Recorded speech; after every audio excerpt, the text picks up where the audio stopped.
Hello, everybody. Welcome back to the Han Show. Today, we're going to be discussing we're going to be discussing the last 10 albums that we've listened to and rated. Nine. Last nine. Yeah, last nine albums. Unless I missed one again. Wait, I thought it was No, look. 10, but maybe I Okay, miscounted. look. So the nine that we're gonna be talking about today are "The Queen Is Dead" by the Smiths, "Chromakopia" by Tyler the Creator, "Humbug" by Arctic Monkeys, "Tranquility" by Sultan Casino by Arctic Monkeys, "The Car," and whatever people say I am, that's what I'm not. Also, both by Arctic Monkeys. "Good News for People of Bad News" by Modest Mouse, "A Very 1999 Christmas" by J. Splat, and then "Imaginal Disc" by Okay, Magdalena Bay. okay. Yeah, we didn't realize that we didn't do The Queen is Dead, and we also kind of forgot that Good News was in between Christmas and the Arctic Monkeys marathon. Yeah. But yeah, Well, we might as well get started. First is The Queen is Dead. Oliver, you want this to? feels this It feels like feels so long. I don't really remember much. I do remember it. I thought we did it last So time. I thought we this did it last time. album It's is an album. nah. I mean, this album's pretty good. There's some parts I think are like a little underwhelming about it, but there's some like really good songs on there. Like I'm a big fan of and I mean I like the sound of it and like the overall sound of it. I know I just cut off what I was gonna say, but has a cool feel. But some of the songs in my opinion just aren't that good, and like some of the songs are really good, and then some of them are like, okay, they're all right. I mean, I'm not the biggest fan. I know that the Smiths have a pretty dedicated fan base and stuff, but yeah, I'm not. I'm really don't like. I mean, m- not '80s music in general, but I don't like new wave that much. Um, and but the Smiths is like the one band, like from like the '80s of that style that I do kind of like. So I guess that's yeah. Yeah, for like a few months before we listened to this one, uh, at like every at like every family gathering, my uncles kept asking me, "Hey, have you heard The Queen is Dead yet? Have you heard of the Smiths?" And I was like, "Yeah, it's coming soon on a Han show near you." Um, But yeah, I mean like overall I liked it, but yeah, like not like I mean when I think back on it, like it's like it does have a distinct style, which is cool, and I like that, but not a ton of it, not a ton like stood out to me. Even if I did like, really like a lot of the tracks, um, like I know it's over. It's just like it's so dramatic, but it's just like it like hits everywhere, like over the course of like what like a 6 minute song. Yeah. That was really, but yeah. Yeah. The first song I listened to Never Had Known Ever, and then I was like, oh, I realized like one of my favorite ones off it. So then I decided to listen to the full thing.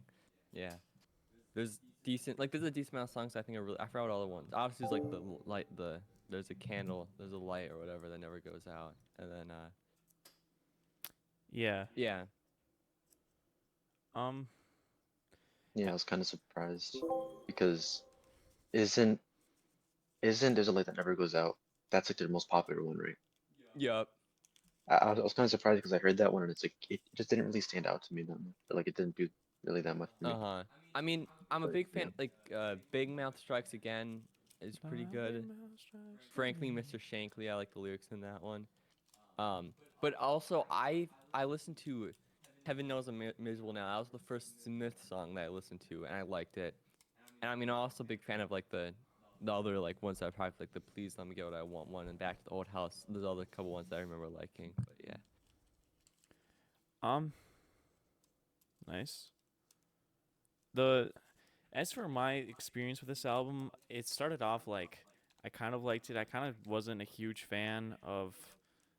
I mean, I don't like Marissy at all, but like I don't know. It's just kind of like the vocals were kind of annoying in my opinion at when I first listened to it. But then I found more enjoyment, and it kind of fit with the lyric, especially in songs like I Know It's Over.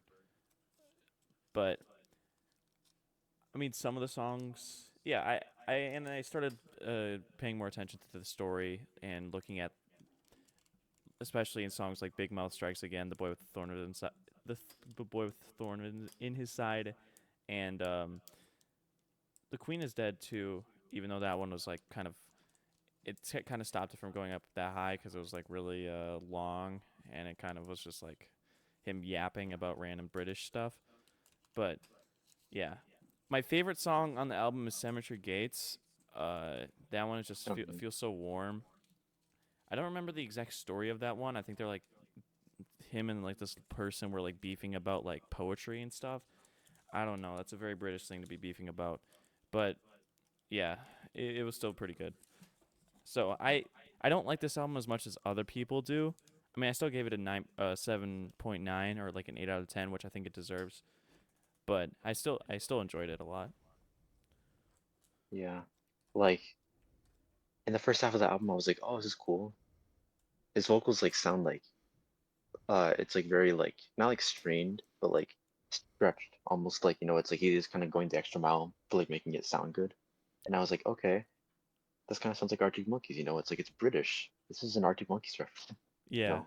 But um, but then it's like in the second half, I realized that he wasn't really doing that much else with his voice. He was just kind of like keeping at that same sort of like level. Hmm. Um, but yeah, There's one part in one of the songs. I forgot what song it was. Oh, it was in The Queen is Dead, where there's a really cool layered like echoey voice. And it was I forgot what the line was exactly, but that was really cool. Some interesting stuff with the vocals, in terms of the mixing. But yeah. uh, But I thought that Cemetery Gates was like about like him taking a girl on like a date in a cemetery, a cemetery with like and like reading her poems or something. I don't know. yeah, because I think they I were don't know talking if about they're better. I forgot I don't who it remember. was. The two people they were talking about. They're having like an argument or something.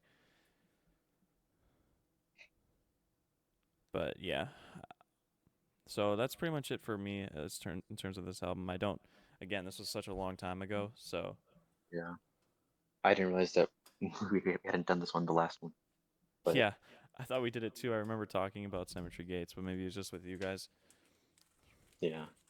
Um, I guess the only last thing to mention about this album is never forget Nate hates bigger girls. Oh my gosh, that freaking song, bro. What song? N- The uh, South Girls?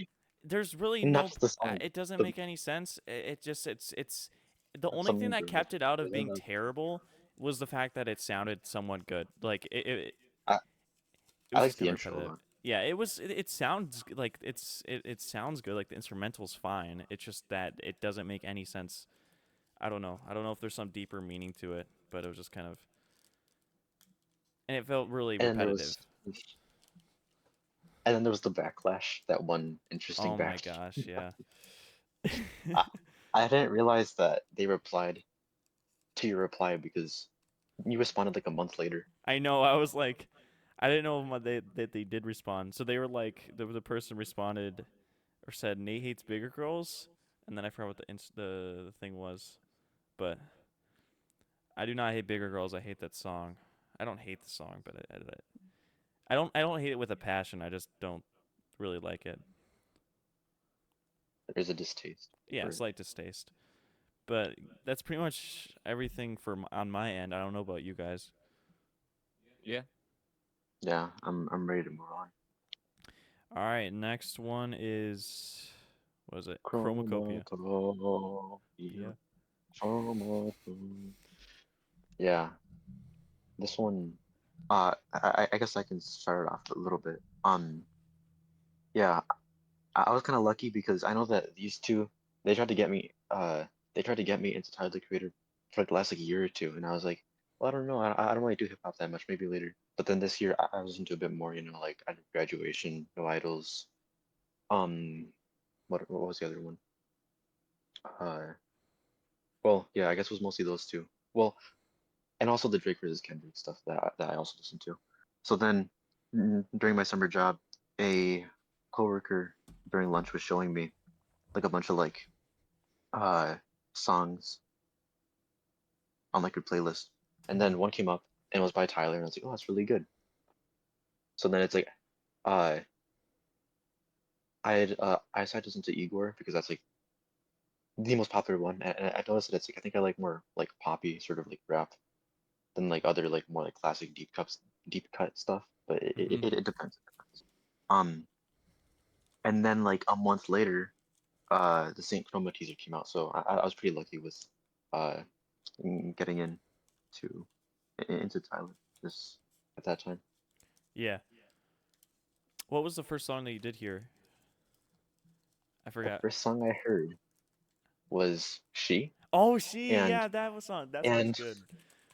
Peak song right there. so we worked at like a summer camp, or I did. Uh, so it's like the kids were filming like a movie scene in the background, but then like us two were just like around the corner. Uh, she gave me like an AirPod, and then they put that song on, and like it was kind of quiet, so like we still could hear what's going on. And like I heard the beat, I didn't hear what was being said, but I was like, hey, it sounds pretty good. And then I get back home, I take my dog on a walk, and I find that song. And then I look at the lyrics, and I'm like, oh, this is that Goblin album was telling me about. Because I knew that he had an album that was like really, really, really out of pocket. Um, to like an absurd degree. Um, but yeah, but then I decided to check out Igor after that. So I still love She though. It's like top three song, at least when I heard by him. Yeah. Well, so the whole, I guess the first thing I kind of want to talk about is just the what you call it brand. What would that be called?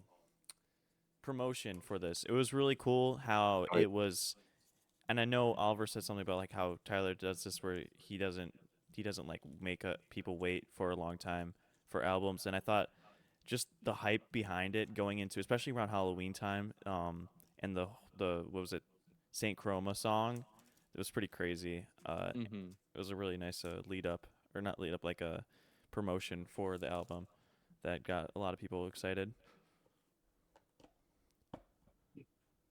yeah.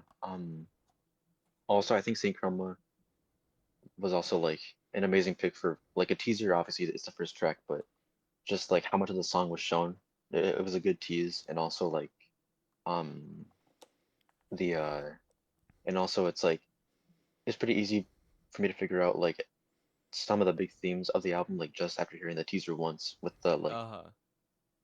sacrifice tradition, stop impressing the dead, because he did that a lot. 'Cause it's like in this one because he kind of ditched like the 2 year album cycle. He also ditched the 10th song tradition also. But Uh-huh. yeah, Oliver, you have anything to say? I was a big fan of like I when I heard the "Thought I Was Dead" snippet. That's one of my favorite songs. I love that one so much. I love the it's so groovy. Yeah, Um, wasn't a big fan of Saint Chroma when I first came out. I do like it more now, but yeah. Alfie Sticky's gone crazy. Like I see that I know.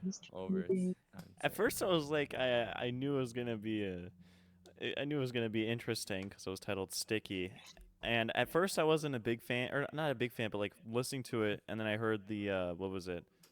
Uh, who was featured on this? I know the Glorilla verse was good. What was the other one? Was Sexy there Red on this was song? Sexy Red. Yeah. Glorilla, yeah, and then also was it Lil Wayne? Yes, Lil Wayne, I think. When I heard Sexy Red, I Yeah, was like, yeah, this song's gonna be ass. But it, the Glorilla verse was good, and the Sexy Red verse was fine. I definitely over time I started enjoying it a lot more. it's like 15 seconds long Yeah, per verse, so it doesn't.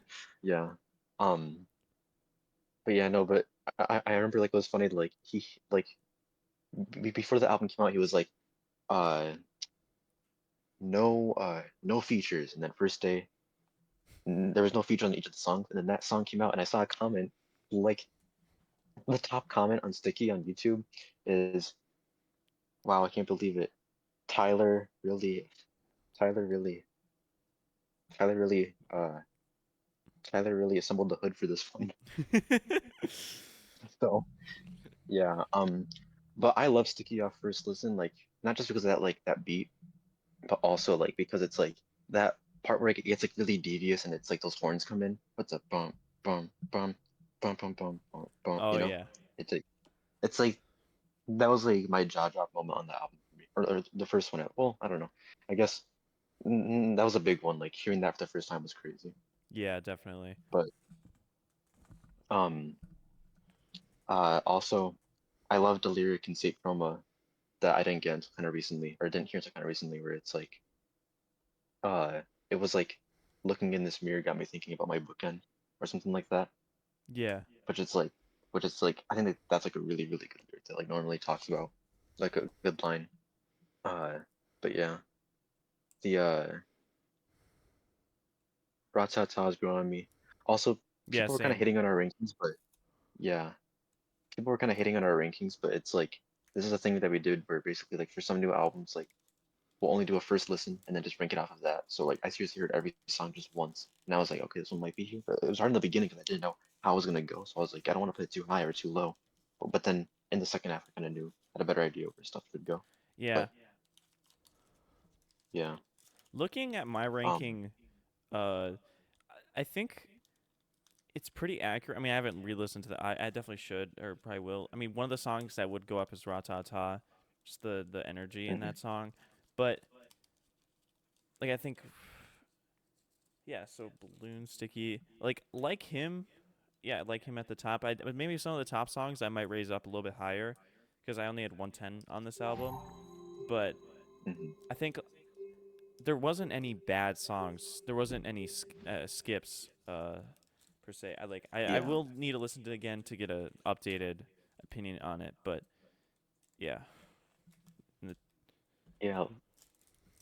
On my ranking now, like almost every song on there is like at least an eight. And something else is that it's like I think I like Igor more than Chromacopia, but Igor only has 110 and then 110.5. Meanwhile, Chromacopia has a 10.5 and like a bunch of tens. uh-huh. But I think with that too though is that I think I probably give Chromacopia and Igor like both like a nine. But the thing is though is that Igor had more flexibility in its soundscape. Mhm. So it's like it was a tighter track list.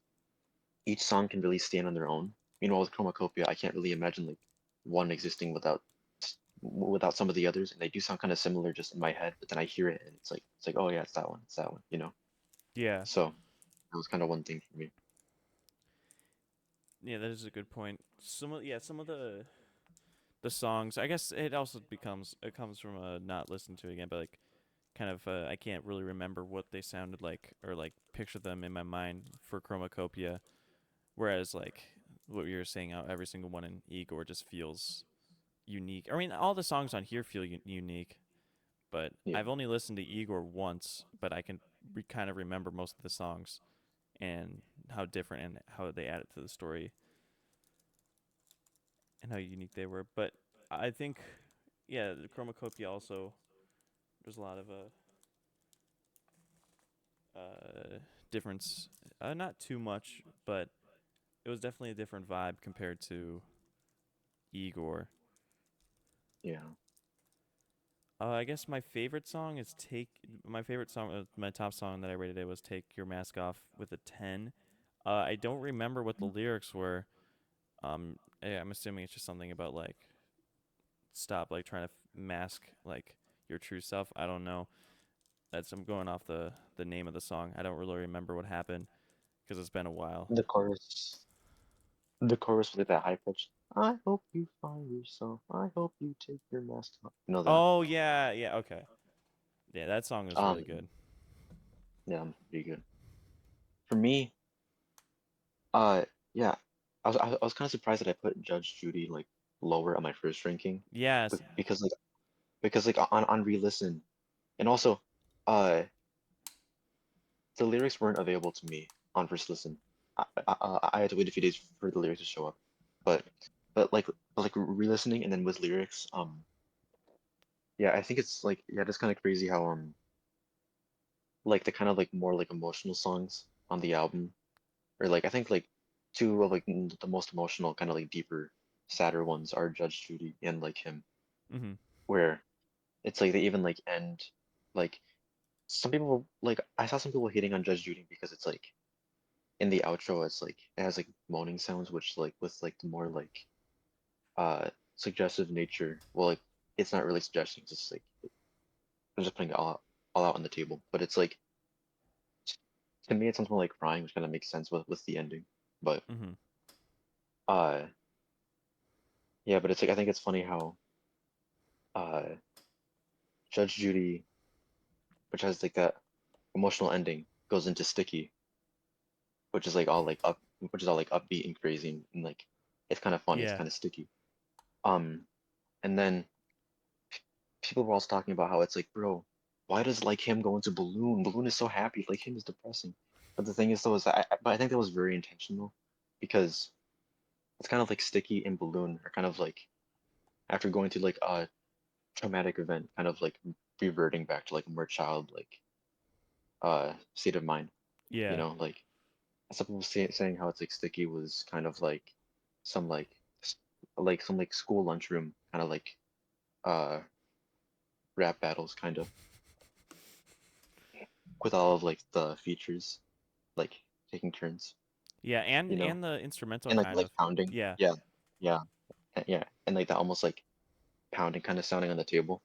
Mm-hmm. So yeah, so that was kind of like yeah, so that was kind of like a childlike burst of energy to keep things going, and then like him, which like him was kind of like peak Tyler just for like how it's like he really kind of like he grabbed like everything from his soundscape of like how many years he's been doing this and also like the singing, like the vocals, lyrics, like all of that storytelling, like all that build up. It's definitely a top three song from Tyler and my favorite on the album. Uh, Yeah. I put it in Amazing before, but now it's in Legendary.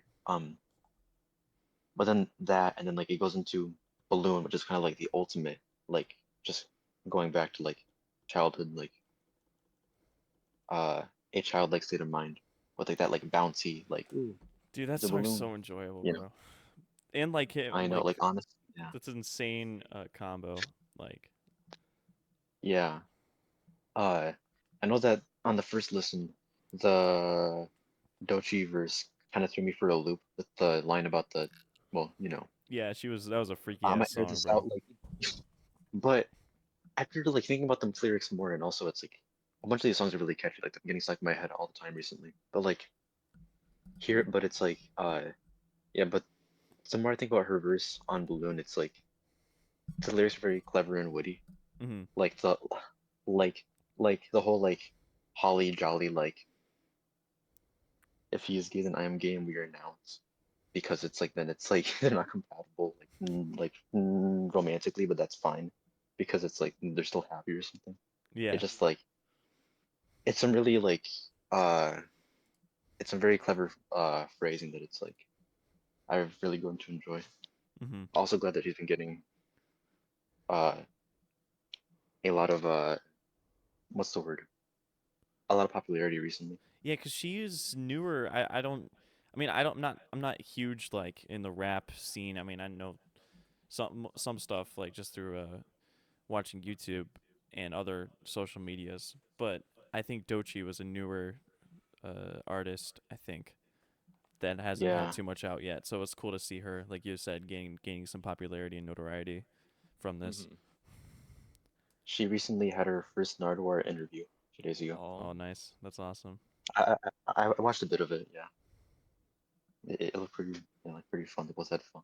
Yeah, it is interesting seeing like, especially on newer albums, like listening to them and then seeing the songs blow up or like get kind of like not Yeah, trendy but like put into trends like after hearing the album.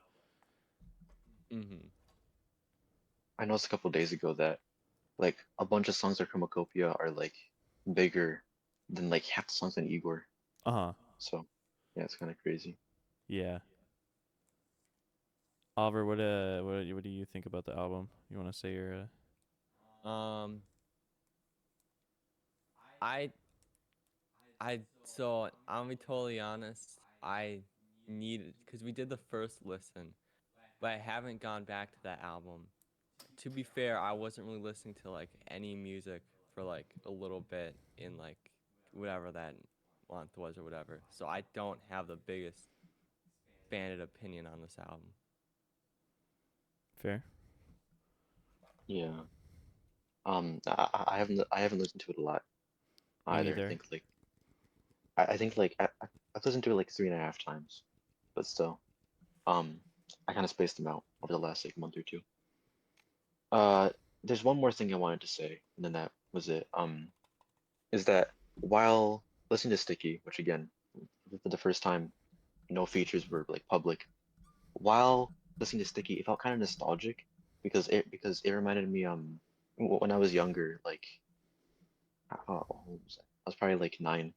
Uh, I used to listen to like a few songs, uh, a few songs by a few songs by Santa Gold, and Mm-hmm. Sticky reminded me a lot of like some of her songs that I used to listen to.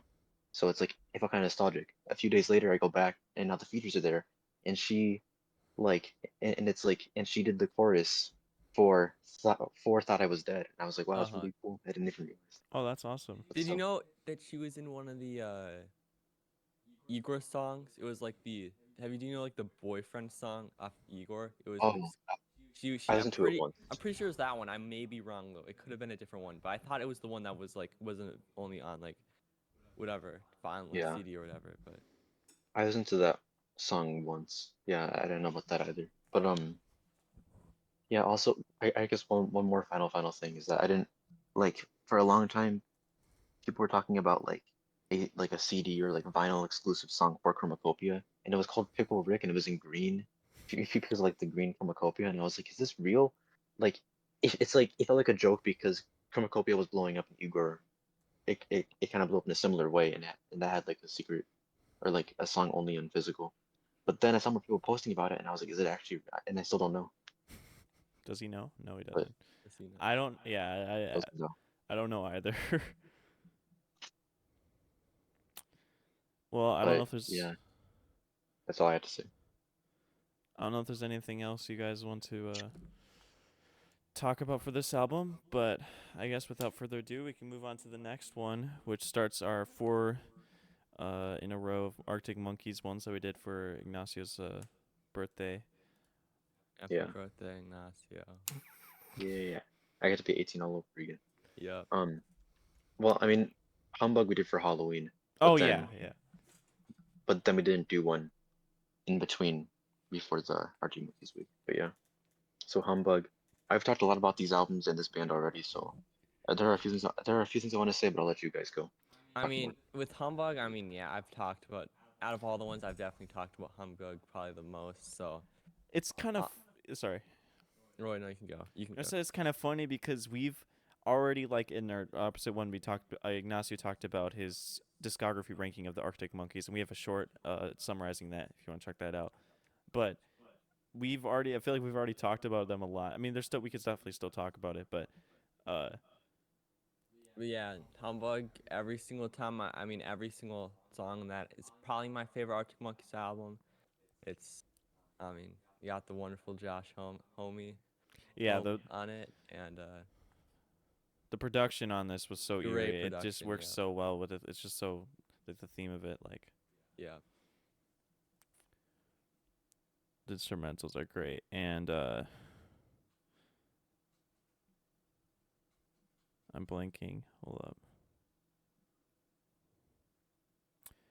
I guess we could start to go through some of the songs, some of the top songs or the lower songs on this.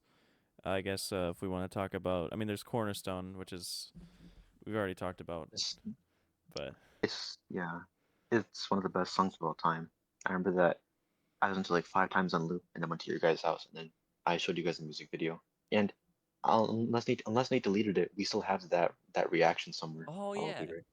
we Right, Okay. Nate? do. You guys I want to hope see I that? still have it, but that was damn. That was like 2 years. No, not two. Almost 2 years ago. But yeah, Well, but um, this, love if I Cornerstone. this album is just hypnotizing. Like I feel like that's what this the best way to describe this album. It's dark, gloomy, and hypnotizing. Like it's just so it's beautiful. With like the little like the sliding guitar bits, like they always usually have like the sliding guitars that like make you like sounds like you're just like getting hypnotized. Yeah. Um.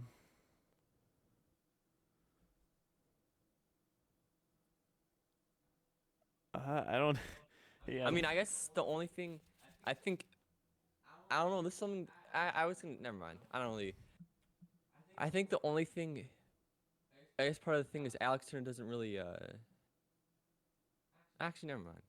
That he doesn't have he's not it's not the most vocally like impressive album, I guess, by Alex Turner. I feel like, but I feel like that's kind of part of like the thing with him, like besides for Yeah. like Cornerstone stuff, for him like having a more gloomy, lower voice. Well, But in Pretty Visitors, he was straight up rapping in that I mean, yeah, that one's insane. That one's Yeah. Pretty Visitors is my top song on the or my the song that I have at number one for it. It's just yeah. so. I remember listening to that. When where was it? We when we went to that arcade in Chicago. We listened to was it or I Oh was yeah, that was a while ago. But it was yeah, like a I year always ago. think about that when I hear, or not always, but I can. It's one of the memories I have with Pretty Visitors. And then another high one is Secret Door. Secret Door is really good. Again, I Yeah, haven't love. listened to this album in a little bit, so I don't. I mean, I don't. I like this album. I like this album a lot. I mean, I gave it a. What did I give it? I gave it an 8.75, but I haven't like delved into it, especially like even Arctic Monkeys as a whole, as much as you guys. But it was still really good. My opinion, like the album I still really Yeah. enjoyed it. Mm-hmm. Also talking about vocals, uh, the Jeweler's Hand, um, uh, ignoring how much I kind of dislike the song. I feel like the vocals in that one are kind of like hard to do too because like I've tried to sing along to it, but it's like what his voice does. It's like it's hard for me to like mimic with the like Uh-huh. with like the it's like it's hard to like reach like that sort of like he's very fluent and like a kind of hard to reach Yeah. like And vocal he's performance in that British. Um, Yeah, one. but yeah, I love the Yeah. Jeweler's End being at the end though. I know you don't like it, but I think it's perfect with they have like the ending thing and like the high pitched things like the this like this like the just the outro of Jeweler's Hands is just so I just think it's a little bit too long. I need to give it another re-listen. But the outro, I wasn't the biggest fan on. Not, that's the best part of the song. I like the first half of it. Start of the second half was alright. Or I haven't listened to it in a while, but it's. I like the other songs better. It's I like mean, I need to re-listen to it, but yeah, it's like a bottom four Arctic Monkey song for me. Just like it just doesn't sound like it's like it's not that it's not interesting. It's just like I don't know, like something about it. Like everything on Humbug is so captivating, and that one just kind of like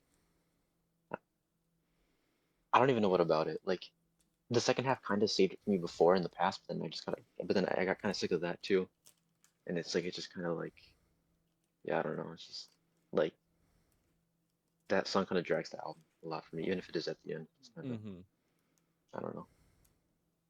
Um, I guess it is interesting because I listened to this like I feel like this is probably like my I mean it's not the Arctic Monkeys album that I listen to the most, but I think it's the one that like I'm kind of sick of the most just because of like every time I go back to it, I just like I feel like I feel less and less like even after like taking a year-long break. It's like I feel like I listened to it like almost non-stop spring of last year and Uh-huh. even like summer.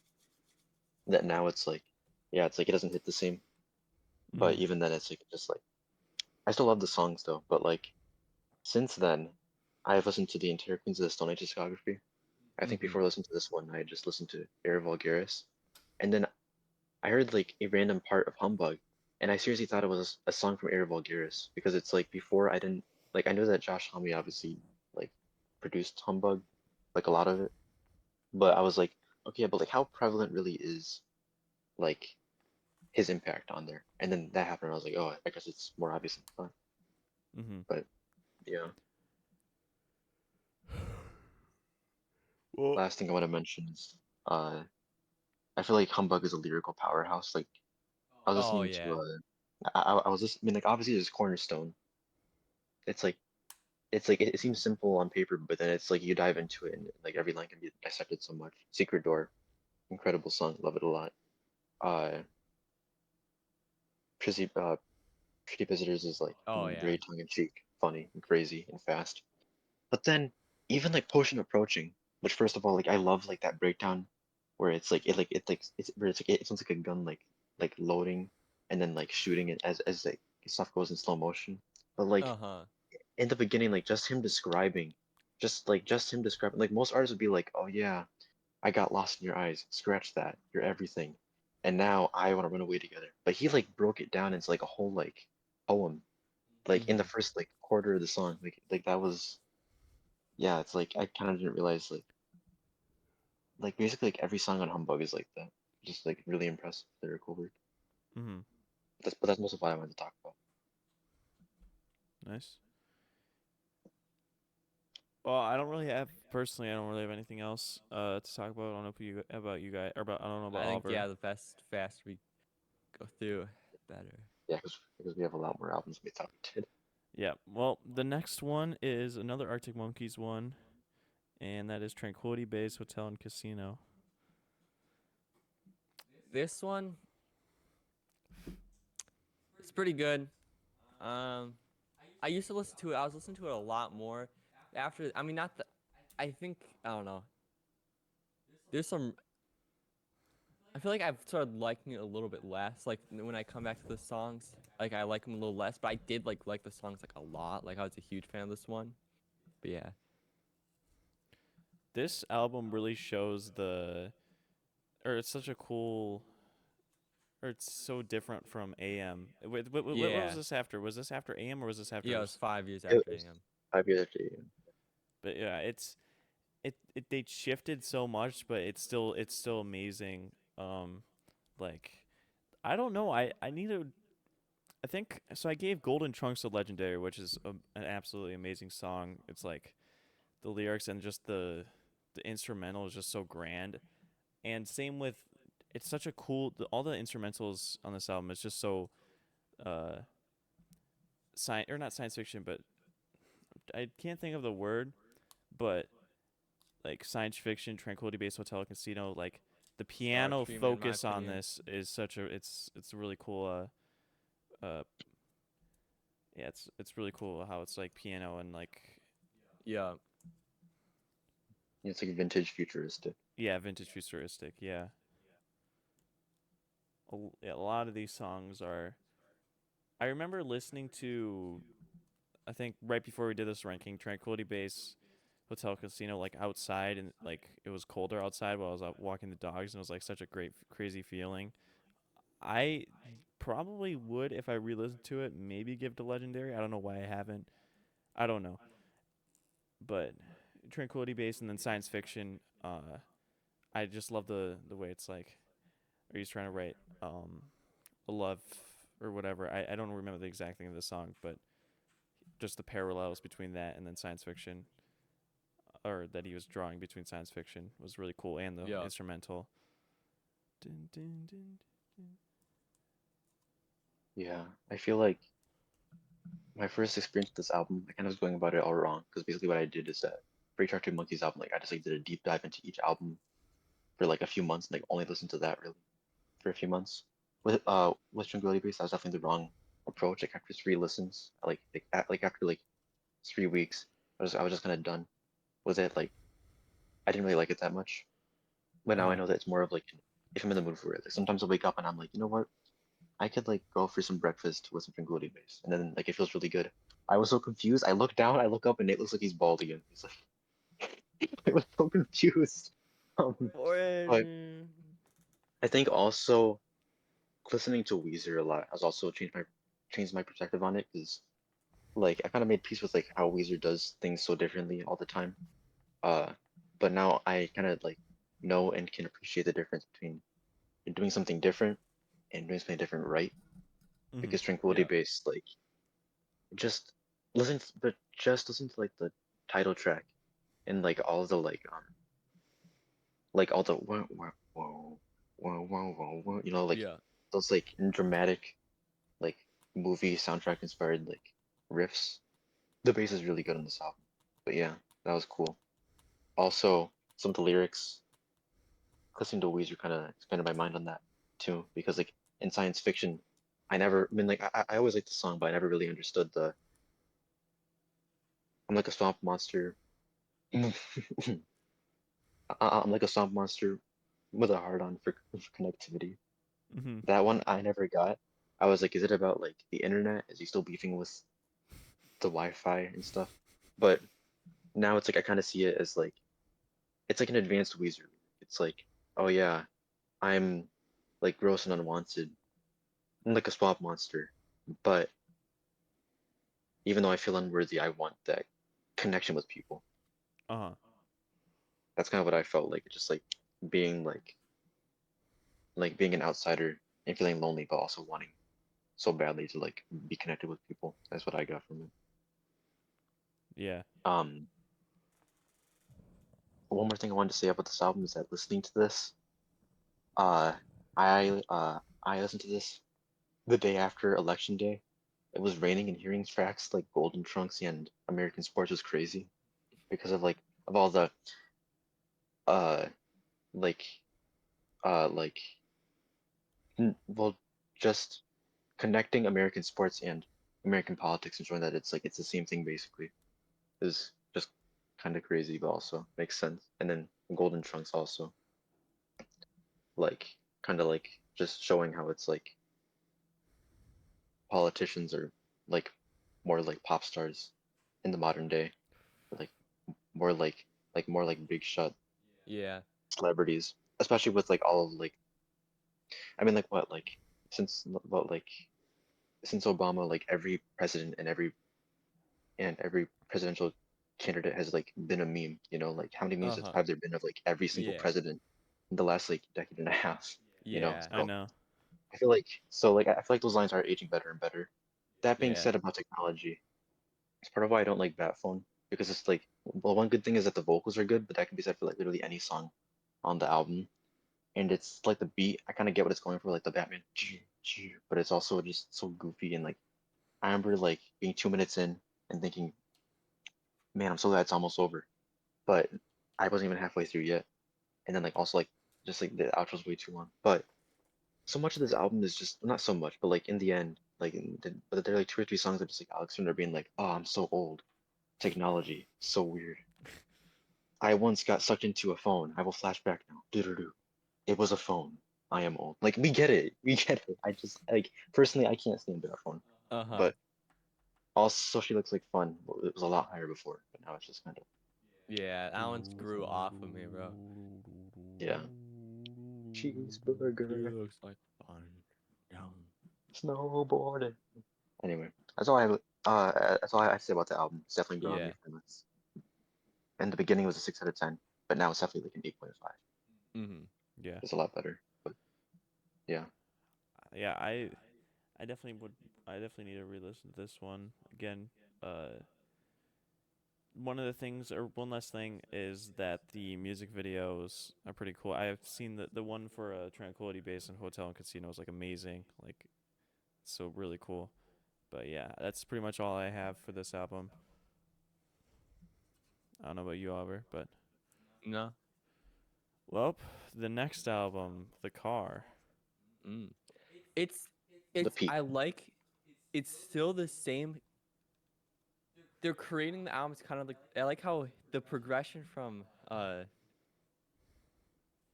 Tranquility Base to the car is really good because obviously you see some of their Yeah. more it's more artistic, I guess you could say, and like cinematic. But the car's like even way like, but it's still different enough because the car obviously is very string heavy, and I like that. But yeah, Um I actually let's see. I remember Hello You a lot. A lot of these songs are I probably should have spent a little bit more time with it. I was Big Ideas is really good. I didn't. I think the instrumentals were good. They felt. I can't really say much because I don't know if I listened to it as I haven't listened to it as much as you guys, but they didn't seem. They didn't. Like I can't picture like some of the lower songs. I don't really remember too much. mm-hmm. No, who invited this guy? I No, know. it's peak. Come on. No. But yeah, I would need to really listen to it again. So I don't have too much to say about this album. It's really good. I think it's like seeing a lot of the reviews for it. I think it's overhated.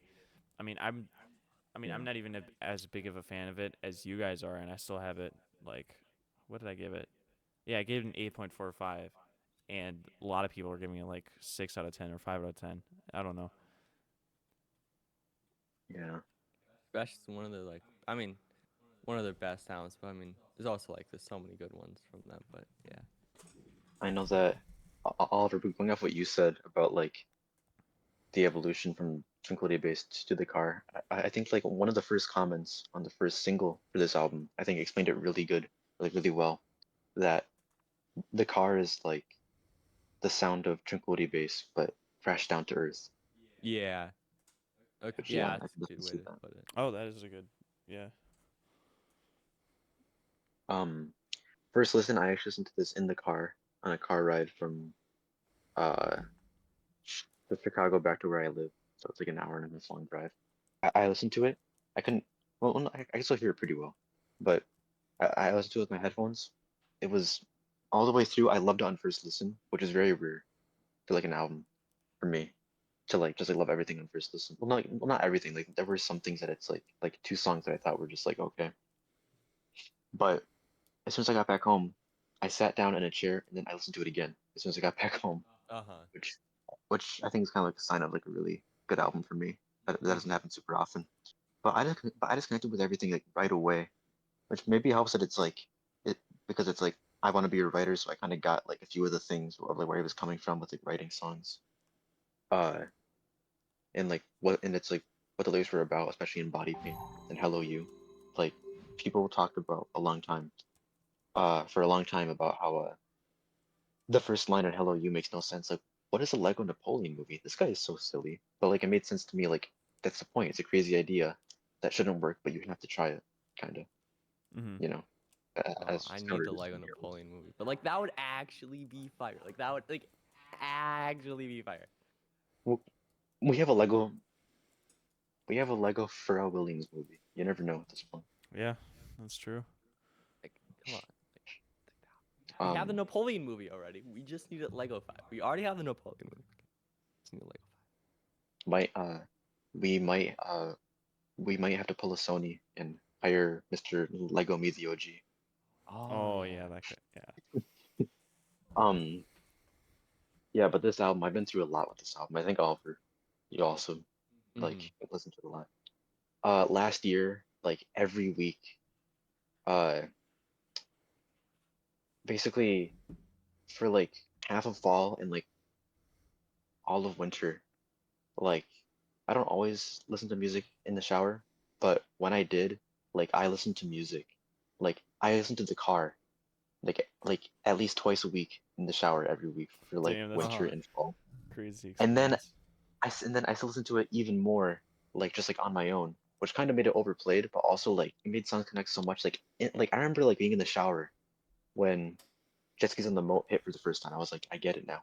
Like it was so like just because I kind of feel like I can appreciate this album for two from two perspectives. One is like as like a writer, I can see where Alex is coming from, Mr. Turner, with like his own evolution and like how it's like I Mhm. can connect that experience to like my own writing. Uh, but then also like more personal stuff. Um, like Jet Skis on the Moat kind of being like well, like Jet Skis on the Moat being kind of like just like it kind of made me think of like a big event that meant so much when it happened that I tried to like recreate it for a long time. But then after being very disappointed that it wasn't gonna happen, that song came on in the shower, and I was like, they shut it all in CinemaScope Uh as if huh. it's the last time you're gonna ride. And I finally got it. I was like, oh, and yeah, and also yeah, just this album is so stacked. Like it's peak, I'm afraid. Uh huh. But yeah, also Sculptures of Anything Goes, I want to talk about too, because that's like the most unique song I think, when everything else is so different from each era. Uh huh. Sculptures of Yeah. Anything Goes. Um, Yeah, it's just so mischievous. I love that one too. I love Well, basically every song in this album. But yeah, yeah, I think the only one that I'm not a big fan. I'm still not a big fan of. I ain't quite where I think I am. I feel like that one's just a little. I don't know. Right, it being also right after There Be Other Be a Mirror Ball, I think it's like hey, they have this beautiful. I don't know. I feel like it's a little off in the album. I feel like the car makes sense, but it's a little basic. But I feel like I ain't quite where I think I am. I don't know. It's for me. It kind of yeah. I think where I think came, I think it kind of picks things up, so it's like it's still kind of chill, but like it makes it a little more upbeat. Uh I'm huh. also not a huge fan of it, but it's almost like nostalgic of when I first listened to the album nonstop. And also, I love the chorus. But yeah, Yeah. um, yeah, but I feel like every song on here, like it makes sense to be in the same album. Like even like Sculptures and Hello You, which are kind of like opposite ends of the car spectrum, being really dark and like really poppy, but Uh both huh. being kind of like, yeah. Uh, I think they did a really good job. Like this is like the most cohesive album I've ever listened to, and Yeah. yet like every song makes sense where it is, but also they're all sound kind of different from each other. Yeah. Um, I could talk about this album for like another like hour, but we do have a lot more to get to. So if you guys have anything Mhm. else you want to say, No, not really. Nate. Um, I don't. Yeah, I don't really. I'm kind of drawing a blank on this album right now, so I apologize about that. I don't really remember too much. I mean, remember some of the top songs, but I don't really have too much to say about it. I definitely need to re-listen to it again and spend some more time focusing on the lyrics. But yeah, I don't really have anything else to say. Mhm. Let's move on to the Yeah. next album.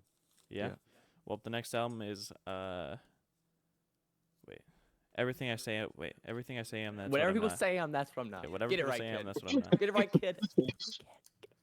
Also, so I was excited to talk about this one. Okay. I'm really liking this album. I do like I might for me like it might I mean it's hard again, it's hard to kind of rank the Arctic Monkeys albums, but like I don't exactly know where now this one would be in my ranking, but I love this one. I think the guitar and drums are I mean, I do understand sometimes as vocals as vocal performance I don't like, but in my opinion the drums and guitars are just way too good and like the sound of them to like really like have a problem with that. I mean, I still have a problem with that. That's probably the biggest thing. Sometimes I don't like obviously it's vocals, but I love the energy of this album. I've been like liking it way more now recently and stuff. But yeah, Fair. still a couple ones I don't like, but off the album. But for the most part, I think it's all just bangers. It's all bangers. I don't know what you guys think about that, but Uh, I mean, I enjoyed it. I think it Nate, definitely you're doesn't. muted. Oh, Nate, I'm you're muted. muted. Damn it. Nate. welcome back, Um, sir. I mean, I enjoyed it. Sure. I think it isn't as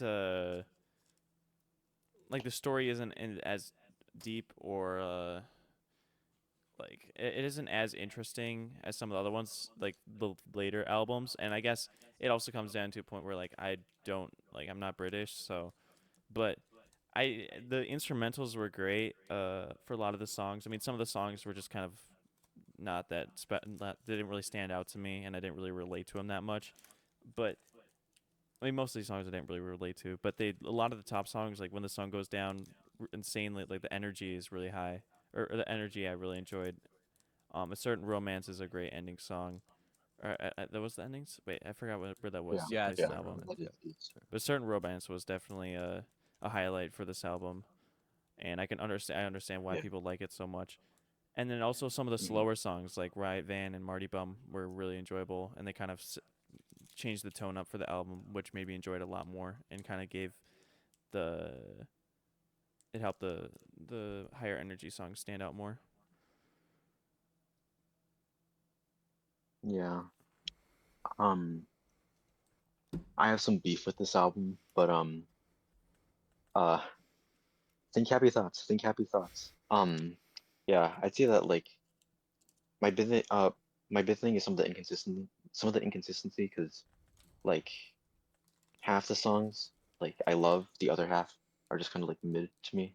Mhm. And something else is that I feel like this album hasn't really grown with me at all, because like I've listened to it like a lot, like most Arctic Monkeys albums.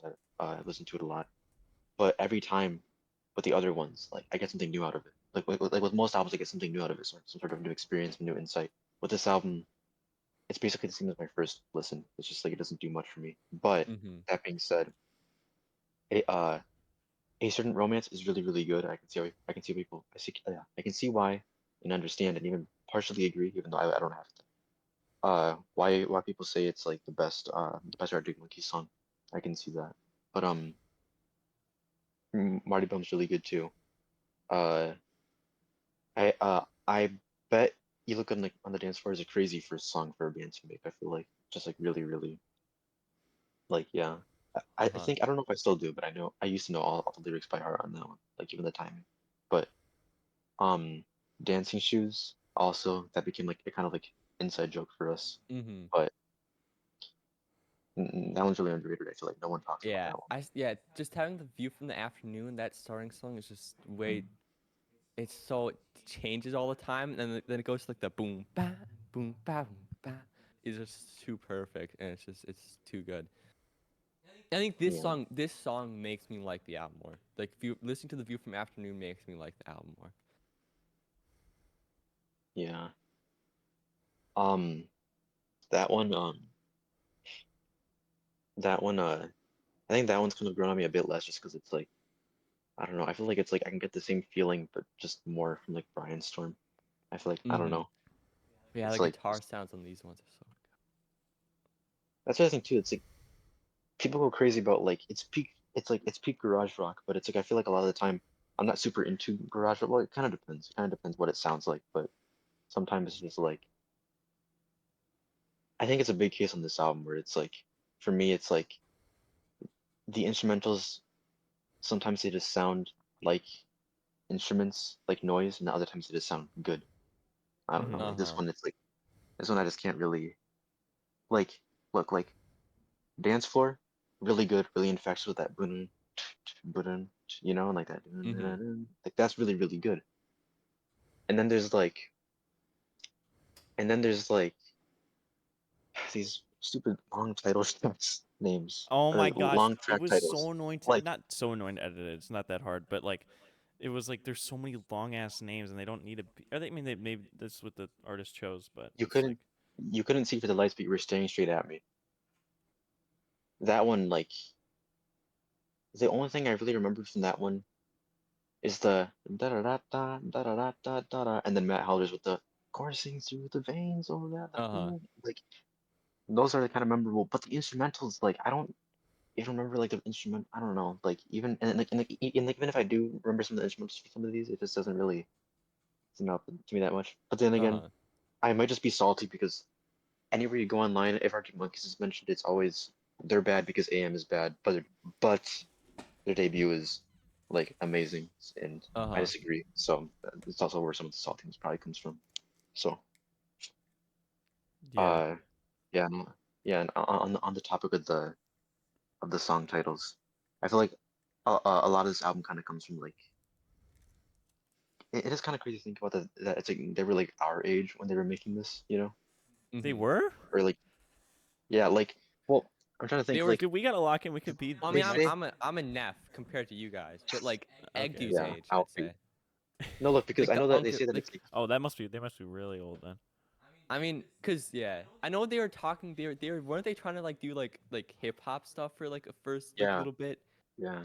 and then they're like, Because they say like Alex Turner was 17 when this was made, but or no, they say that Alex Turner was 17 when Arctic Monkeys kind of like debuted, but how I did don't know Roman if get that in the means, clubs?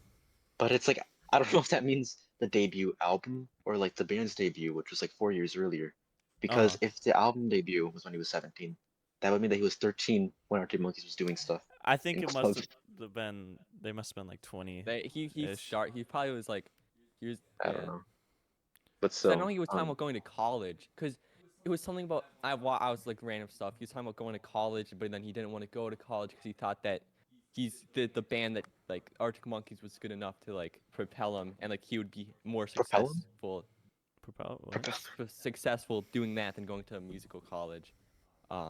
But yeah. Yeah, So you have to be at least be like 18 or 19 when like yeah something like that. yeah. But I feel like a lot of this album is kind of like kids trying to sound like they're adults, especially with like I do like the cover because of the story behind it about how it's like they try to get their friend to look drunk for the cover, but then like wasn't working, so instead they just like gave him money and then they told him to get a hangover. So then they took some photos of him when he was posted Yeah. drunk. That's funny, but even then like the gloomy cover and like the guy smoking looking like again hungover. And then also like the super long title tracks or super long song titles with the oh yeah, you probably couldn't see me, but like it just like it feels like it's trying a little too hard sometimes to like sound like mature or older. Um, Mhm. and again, I also don't. I mean, like some of the vocals I do like, but like half the vocals like just like that's part of why I kind of don't like from the rest of the Rebel because it's like it just sounds like a little British kid walked up to your table during dinner and he just starts yapping to you like yeah. So last night these two bounces, one of them's a scary on it, and then the other one's like a totalitarian, and um I'm, I saw it. I'm Yeah. stepping out the queue, just like it doesn't. But yeah, I saw this video talking about how talking about someone who used to work with Alex Turner was like a friend of his, talking about his lines and how it's like, oh yeah, this one day, how he got the totalitarian line was, this one day Alex Turner was just talking to someone. He asked what totalitarian meant, and then he said it, and then he just used it in a song. It's like, oh, that's a cool word. Then he used it in the song. So he learned about the word, and he's like, okay, I'm gonna use that in a song now. And then that's Shit, how what that does that mean? famous line Hold up. came up. totalitarian is like a describing term for a person. It's something I don't know. I mean, I'm guessing it's Yeah, like you're a controlling person. I'm pretty sure, or something like that, something along the lines of, or like someone that's like completely for one thing oh yeah, versus the other. I don't know, but yeah. Um, Hmm. Interesting. yeah, oppositional opinions. ops. Forbidden. Ops! Forbid the oppositionals. I'm going to You shank you. cannot allow the oppositionals. Speaking of ops, I remember my surprise when after listening to Art Monkeys for like a year, I was doing some research on a certain romance, and it turns out that that song is about the certain romance of the British hood of the mid 2000s. Yeah. Yeah. Like, what does that come from? Like the I British hood of the mean mid that I song. was 2000s? looking I at don't that think song too. Inspiration. Like the it just sounds like living in Britain sounds like or living in the UK sounds sounds horrible, fun, bro. honestly. I would. It sounds awful and fun at the same time. Yeah. It does cuz like the music video for what music video did we use for the thing? And the sun goes down. Yeah, it looks so gray all the time and in certain romance wasn't about like this one guy who was like it was about a what was it like a I just stripper want or to hear what something like a when the escort. sun goes down. It's about a prostitute. Oh yeah, that was when the sun goes down. So, but yeah, Or it just like, sounds like yeah, or yeah, or like about a dude that like tries to corral them or traffic them. I don't know. Yeah. yeah, that was a certain romance, right? Or No, that certain No, romance is like was a it certain was romance about is like, him certain like hey, this romance. place is about kind the of whole like When the about sun the whole goes scene down. as Cause a whole. wait, what? Yeah. Okay, yeah, I It's think the I'm most. mixing them I mean, up. I think I don't know. It's kind of just talking about like, oh yeah, these are my friends, and like I don't know. I feel like it's a a certain pretty good thing for ending, and like these are a people that certain like. romance. Yeah, because the whole album is about like being out partying, going to clubs, and getting in taxis after the clubs and stuff like that, and like all this hardship, and then it ends with like, oh yeah, there are some bad nights and there's some bad moments even in the good nights, but still, this is my home. This is my turf. Gee, this is a certain romance. Together we are. Together we are Sheffield. Together we. Wait, Together we are. Wait, how's he talk? Wait, what's a British? How does I'm trying to think of a British accent. Um, together we are the high green. I agree. Um, Um, one last thing I wanted to say is that I feel like this album is an underrated like winter album Yeah, because I remember I downloaded this song right before, or I down I downloaded the album right before my Wi-Fi went out for like a week, and I just listened to it a few times. Um, and it's like just looking out the and just looking at the lyrics, looking out the window as the songs played, like it felt weirdly fitting. I don't know why it feels like a good winter album, but to me it does. uh-huh. So I'll give it that. Um, mm, yeah, that's all I had to say. Yeah, about it. I don't think I have anything else really either. Like it's nothing. There's nothing crazy. Like the lyrics are good, but there's nothing like in terms of themes. There's nothing like groundbreaking about it, or like that's something. It brings a lot of new. It doesn't like bring a whole bunch of new stuff, but it does sound good, and there was a lot of cool. Yeah, the songs were good too. Like good. Like it just felt. Yeah, some of the songs were just they just felt kind of not The whole thing is just redundant, kind of but like, yeah, yeah. repetitive. It has like, yeah, it has like a layer of kind of drab over it, Yeah, but still, yeah. Well, I'm done yeah, me too. talking about this album. Oh, you good, bro? You're Also, like, you're I know, like staring into the camera. I noticed myself. I didn't realize I was doing that. I was like, damn, I look crazy. So I just kept on doing that. You look depressed, bro. You're like, no, you look like you're trying to like almost like recreate the album's cover, but like but like with no cigarette or yeah, like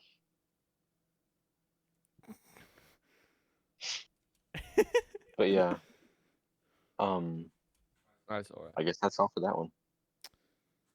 well, the next one is it was the Modest Mouse. Good news for people who love Good bad news. news, people who have bad news. Oliver, you want to start us off? Okay, we're gonna start us off here. It's pretty much Modest Mouse is kind of like my favorite band now. Either that or Queens of the Stone Age. Pretty much this album got me into them. Actually no, I should probably not talk like that. But this album, I'm a huge. I like this album. I like it a little bit less after listening to the other stuff. 'Cause I think the other stuff is like way better, but this album's still insanely good. Um, but yeah, I this album is something. I mean, like Moss Mouse. At least from I've listened to most of their all of like their stuff up into Good News People Love Bad News. I haven't listened to any of the other stuff past that, but the Moss Mouse is like the perfect. I call it like I mean I call it nihilistic rock. It's kind of like garage rock too. Less this sound, but like Nihilistic rock. nihilistic or it's over rock. I have a because this album it's over but it's still going. Like because Float On is like like the best perseverance song like ever made. But then there's also Sometimes other life took song parts in this thing with The View having some of the best. They're way more nihilistic in their older stuff. This is when they started I guess Is this becoming more Hopecore? optimistic. What? Is this Hopecore? It's not. I wouldn't say hopecore. It's turning into hopecore. But hopeful I core. mean, there's A still the hopeful core, view, which yes. has lines like, "If life's not beautiful without the pain, I'd just rather ever see beauty again," and there's stuff like that. And it's like, oh my gosh, these lyrics, they're like the best lyrics ever made. No, not the best lyrics ever made, but they Moss Mouse lyrics are just on a different level in my opinion of like amazing, especially in some of their older stuff too. It's just so good. I'm a Moss Mouse. I don't know. So good. Everybody needs to check out like the Lonesome Crowd West. It's like one of the best albums of all time. But I guess I can stick to this album. But yeah, I think every single song on this album is pretty good. Uh, yeah. W Oh, Ray. that felt pretty good, yeah. W Glaze. I'm a level one Moss Mouse Glazer. They're so good, bro. More people need to listen to them, bro. Like, come on. You gotta do it.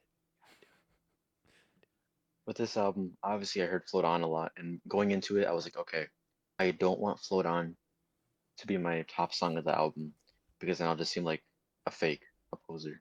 But I tried for a few months to get into this album, and it's like I couldn't fully do it. I feel like part of it, I mean, like I do like some of the lyrics, and it's like I do like the instrumentals too. But again, like I know that Oliver said this when he was first getting into it, but yeah, but I think it is the vocals that kind of put me off a little bit Mm-hmm. from it. But yeah, um, like I know that you guys loved Bury Me with it. Uh-huh. But that one, it's like I just kind of I kind of just couldn't handle like the more like soft but fast, like in between lines of like that. And then like the Yeah, loud, I mean, I love almost it. like obnoxious, like I know Nate. blaring. You said you Why is blaring? Yeah, yeah. I know Nate. You like used to that say you kind of. didn't like it until like you No, watched the live thing and then you liked it yeah. more. Oliver and I saw this Modest Mouse live, and they played the whole Good News for People Love Bad News album. And hearing Please Bury Me with It live it just added so much to the song. Like the energy that they played it with, um, it made me kind of look at it in a different light, or it just I mean, added more to yeah. it. Like so, that definitely made it raised it up a lot more for me. I was always a fan of it. It was really good.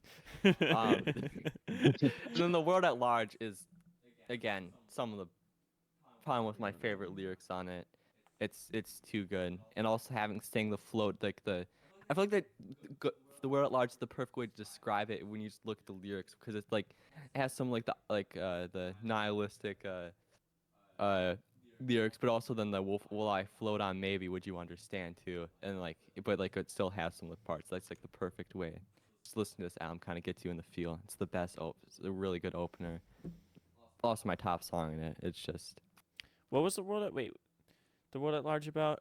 I don't remember that one as it's much. about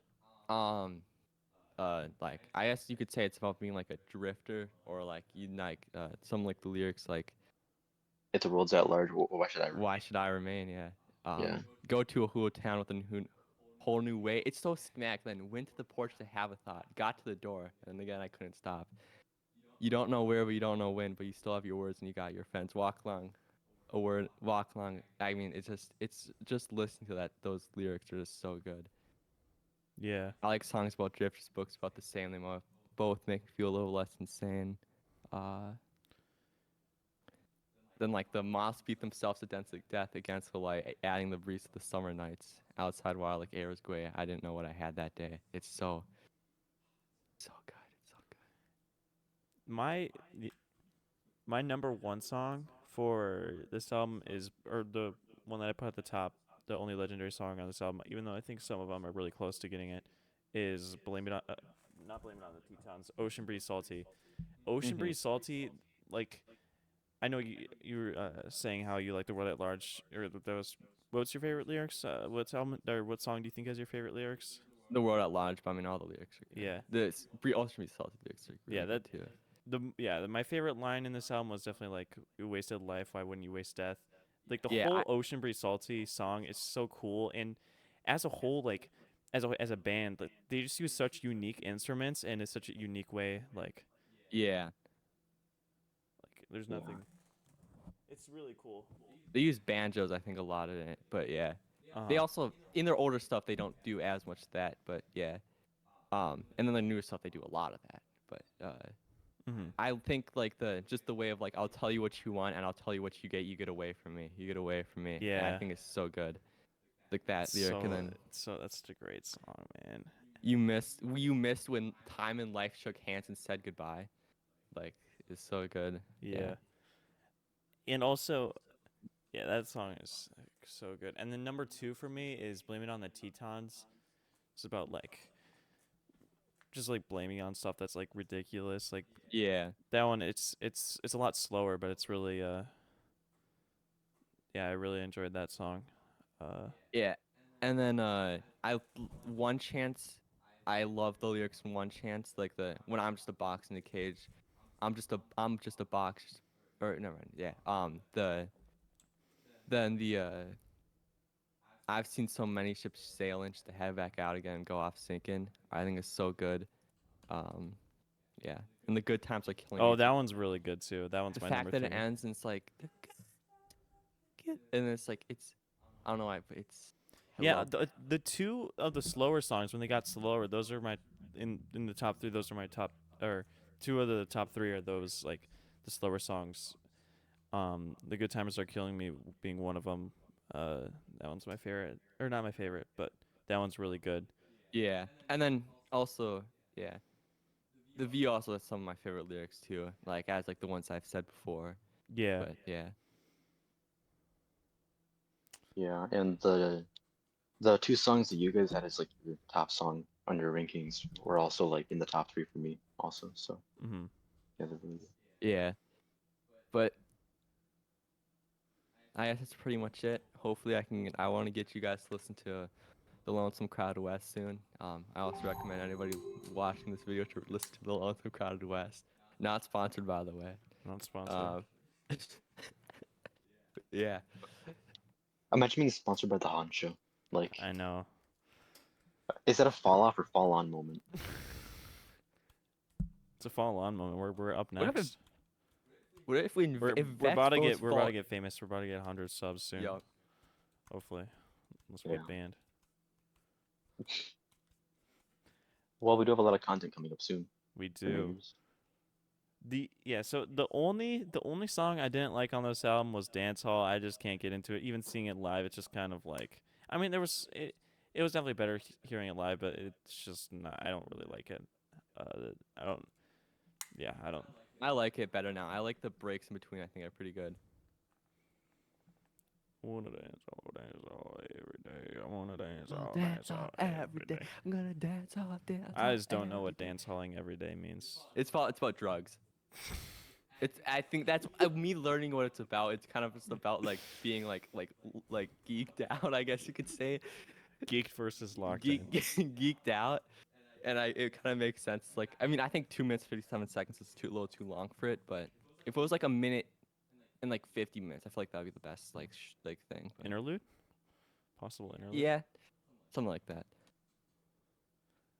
Um. Yeah, I don't really have anything else about this. It was really good. Mm-hmm. Do you have anything, Ag dude? Ignacio? Sorry.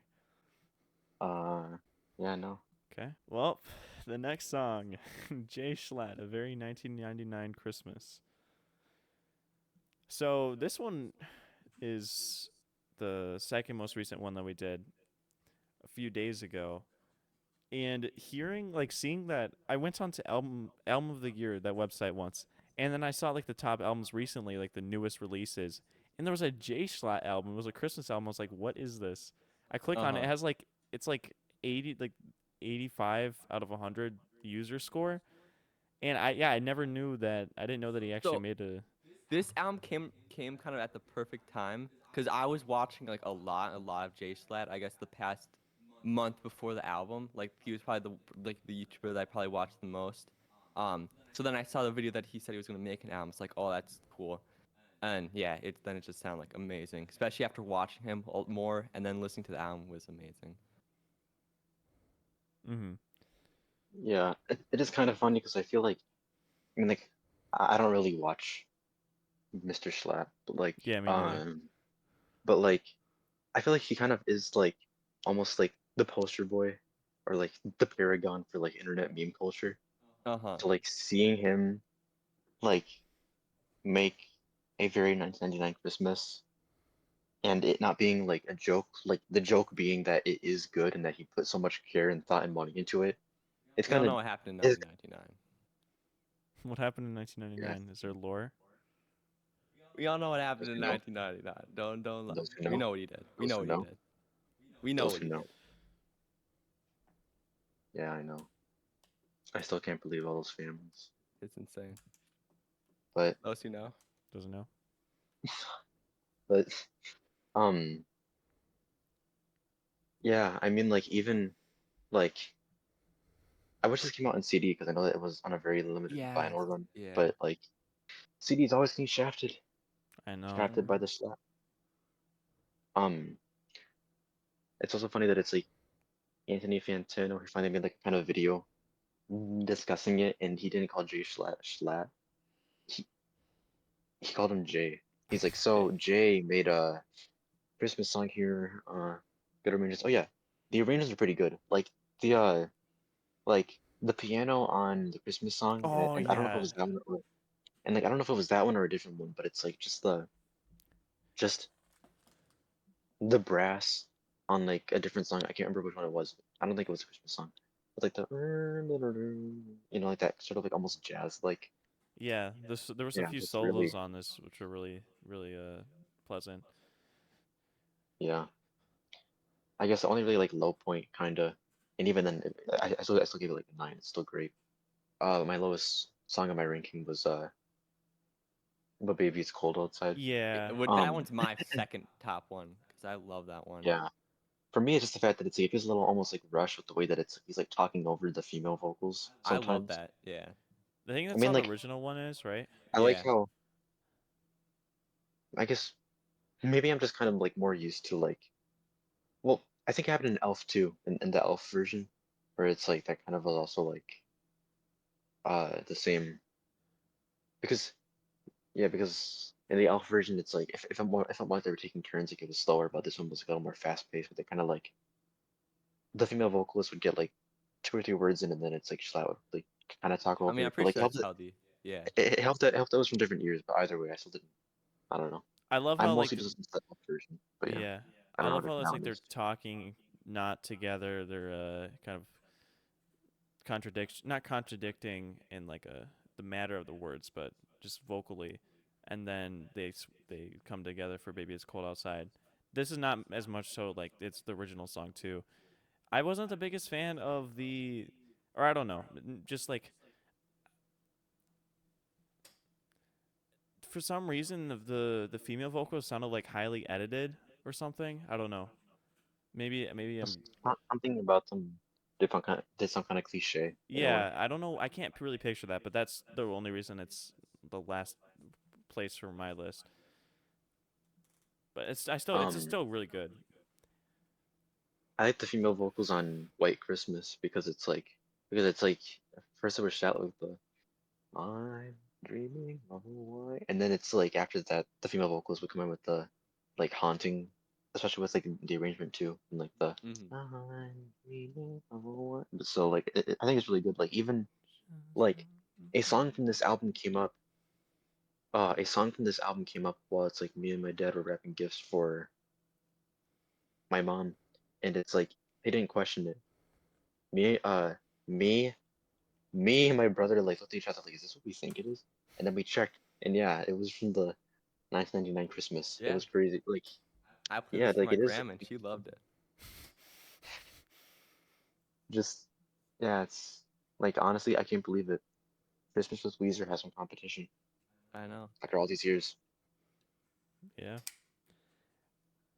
yeah. I think Yeah, it's like like again, I did this posted this in the comment on the video, but it's it's kind of hard to say that these songs like rate any of these songs bad because it's they've already been made before. But I think like the instrumental and the vocals are like they're not like the best vocals of all time, but they're still good. And I think like especially for the Christmas song and like Santa Claus is coming to town, I think there was the instrumental Santa Claus was coming to town too was really good. That I feel like they're up to par and different in a slightly different in a good way to the originals where I could see them like I would prefer. I wouldn't say I don't know about prefer. It's I mean I would prefer it just because it's like not the songs that I've heard every single year for Christmas. But I think the they're all great, and I think they could all be in the rotation in Christmas time, and I definitely would want them to. Uh, yeah, this is the last thing I wanted to say is that on his official like background video for like making of it. But there was like a comment where someone said, guys, his next Christmas album should be called A Very Weezer Christmas, which is referencing how it's like he gets like all of those Weezer memes. And then someone replied to him being like, there already is a Weezer Christmas album. And he's like, what? what? But yeah, um, He's probably gonna. I mean, if I had to guess, he's probably gonna name the next one like a very 2001 Christmas album. that's yeah, people were talking about that too, how it's like that should be the next one. Um, but then I guess no one knows what happened in the year 2000. Yeah, No. probably him hiding because of what happened in 1999. Yeah. Well, yeah, I guess that's all I had to say about that one. It was pretty short, like 20 Yeah, minutes. Yeah, it was kind of last minute, but I'm glad we reviewed it because it was fun. Yeah. I'm still kind of surprised that it actually happened. That we actually did it, but yeah. Yeah. So, Well, if you guys don't have anything else, we move on to the next one, which is Imaginal Disc The last one. by Magdalena Bay, our most recent review. Oh, uh, yeah, this shit is peak. I'm not gonna lie. Why'd you rate it so low then? I know. Yeah, I didn't give every 9.8. single Like, song come legendary. on. What am I doing? You rate it like are you even do you even like the sound like at all? It's like, do you even imagine I know. this? Do you even Like, imagine this? Listen, yeah, But yeah, people expect legendaries like too much, I think, which is yeah, also kind of our fault. Not Nate's fully, maybe mainly me and Ignacio's, but yeah, I know, because Nate doesn't give out a lot of legendaries, which is how it I should yeah, be. gave out a whole But bunch on this one. on this which is one, fair. Deservedly so, at yeah, least in my opinion. Actually, I didn't even. How But many legendaries did you give up? I didn't even. 5. I didn't- And Death Okay. and 5. Romance is Yeah, close to a legendary. Some with other ones. But Yeah.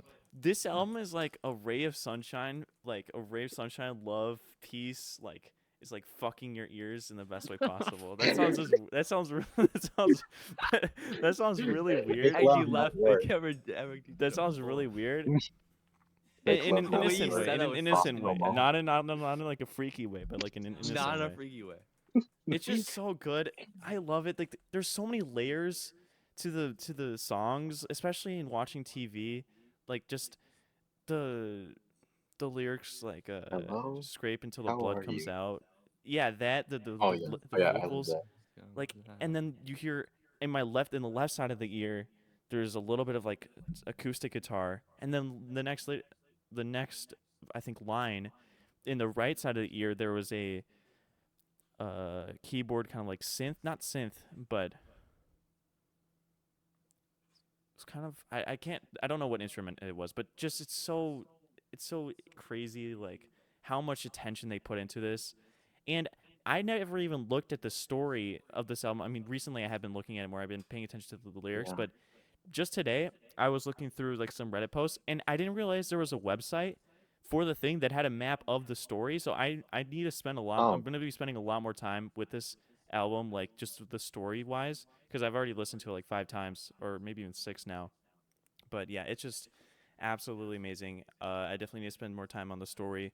Like it goes, in the story is like from what it's kind of not complicated. Like we're still missing the "Cry I for Me" have music video, but I have a lot to say about like at least my perception on the story, but that will be a long rant, so I'll go yeah, last. we could. Yeah. I also have some stuff to say about the story. I guess I'll wait for after you're done to see what. Uh, Mhm. I'm excited to see Yeah. what your interpretations of it are. But I yeah, guess. Yeah. I guess I don't. For me that I have to say about this album. I mean, I was a huge fan of. Or yeah, I listened to this album. My biggest problem, which is also I think a me problem, um, is I feel like sometimes I feel like the instrumentals will just get too loud compared to the other parts of the songs. Like I feel like it just kept on growing on loudness, but like sometimes her voice would be quiet. But maybe that is just a me problem, and I I'm the only one who gets bothered by I that. didn't really notice the first time I listened to the album. I kind of noticed that on the first, on like "She Looked Like Me" and some of the earlier songs, but now like listen to it, it sounds perfectly fine. Yeah, and then I like a lot of the. I mean, I'm a huge fan of like stuff like Vampire in the. Well, I'm like my top 4 amazing songs were Ballad of Matt and Mika, Vampire in the Corner, Watch TV, and Killing Time. I think we're all really good. There's a couple of, like I think Fear, Sex, and Death and Romance were like the two ones that Dude, you gotta listen to those again, man. I Nah, feel like Death and Romance was just a little too long. Now Yeah, I think, that's and then fair. Fear and Sex was short, but it was kind of I feel like it was kind of connected to Death and Romance, and that's why I kind of have them right next to each other. Um, Image, I feel like now Image I liked, and I feel like then while making my ranking, I was thinking, okay, I don't like this one that much, but now I feel like I would put that one higher. Um, Hmm. Love is Everywhere. I thought I had a good chorus, but I feel like yeah. Um, oh, never mind. No, I tell you what I'm gonna say about that one. But the way that I think the last two songs are amazing. I love Ballad and My Amika because before I had She Looked Like Me and Amazing. That was like my second top song. After hearing the Ballad of Matt and Mika is like this is so much better than She Looked Like Me. Yeah, because they No, kind of have it's like the literally same. it's like "She Looked Like Me" but reversed. It's like conclusion, like giving closure to the Yeah, story of the I'll let I'll It's get a into more really good about the ending story thing. later, So but yeah, I guess that's pretty much all I have to say. So I you guys. yeah, this no, not Fortnite sleep mode. Okay. Like this was like the first album that I actually cried to while listening to, especially during watching TV. Just absolutely beautiful. And I think every single one of the legendary songs, except maybe That's My Floor is just absolutely amazing. The like That's my floor. the build up to whatever the guitar on that is just absolutely like crunching. Like it's so it's so satisfying to listen to, and the beat drop at the end is just absolutely diabolical in a good way. Like Mhm. it's really insane. But watching TV cry for me, Angel on a Satellite, Love is Everywhere. Like all those songs are ones that I've cried to. Like not like full on cried to, but like I've had like tears listening to them just because of how beautiful they were. But I love this. And the image is another song where I had it lower, but watching the music video and kind of connecting it to more with the story, I might have to raise it up a little bit. Uh, if I were to re rank it, but yeah, I haven't even got like I haven't. I'm just started like I said recently getting into the story, and I guess we'll talk more about the story in a little bit. But I think it adds a whole nother layer, and I think they did. This album feels like they did it for the love of like creativity and making they made like a product, not a product. It was for create like it's just like a form of not art, but I need to word this better. Um, I feel like it just feels like they made it for like the love of like making music and like there's so many layers that add to it that Uh huh. wouldn't come if they weren't that wouldn't have been there if they weren't really what you call it.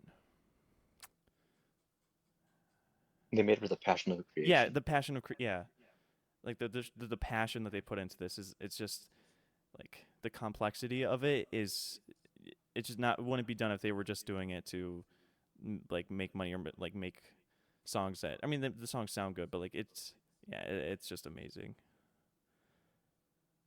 I'm kind of Yeah. tripping on my words a little bit right now, but Egg dude, I don't know if you want to go about the story or what your thoughts on it Well, was.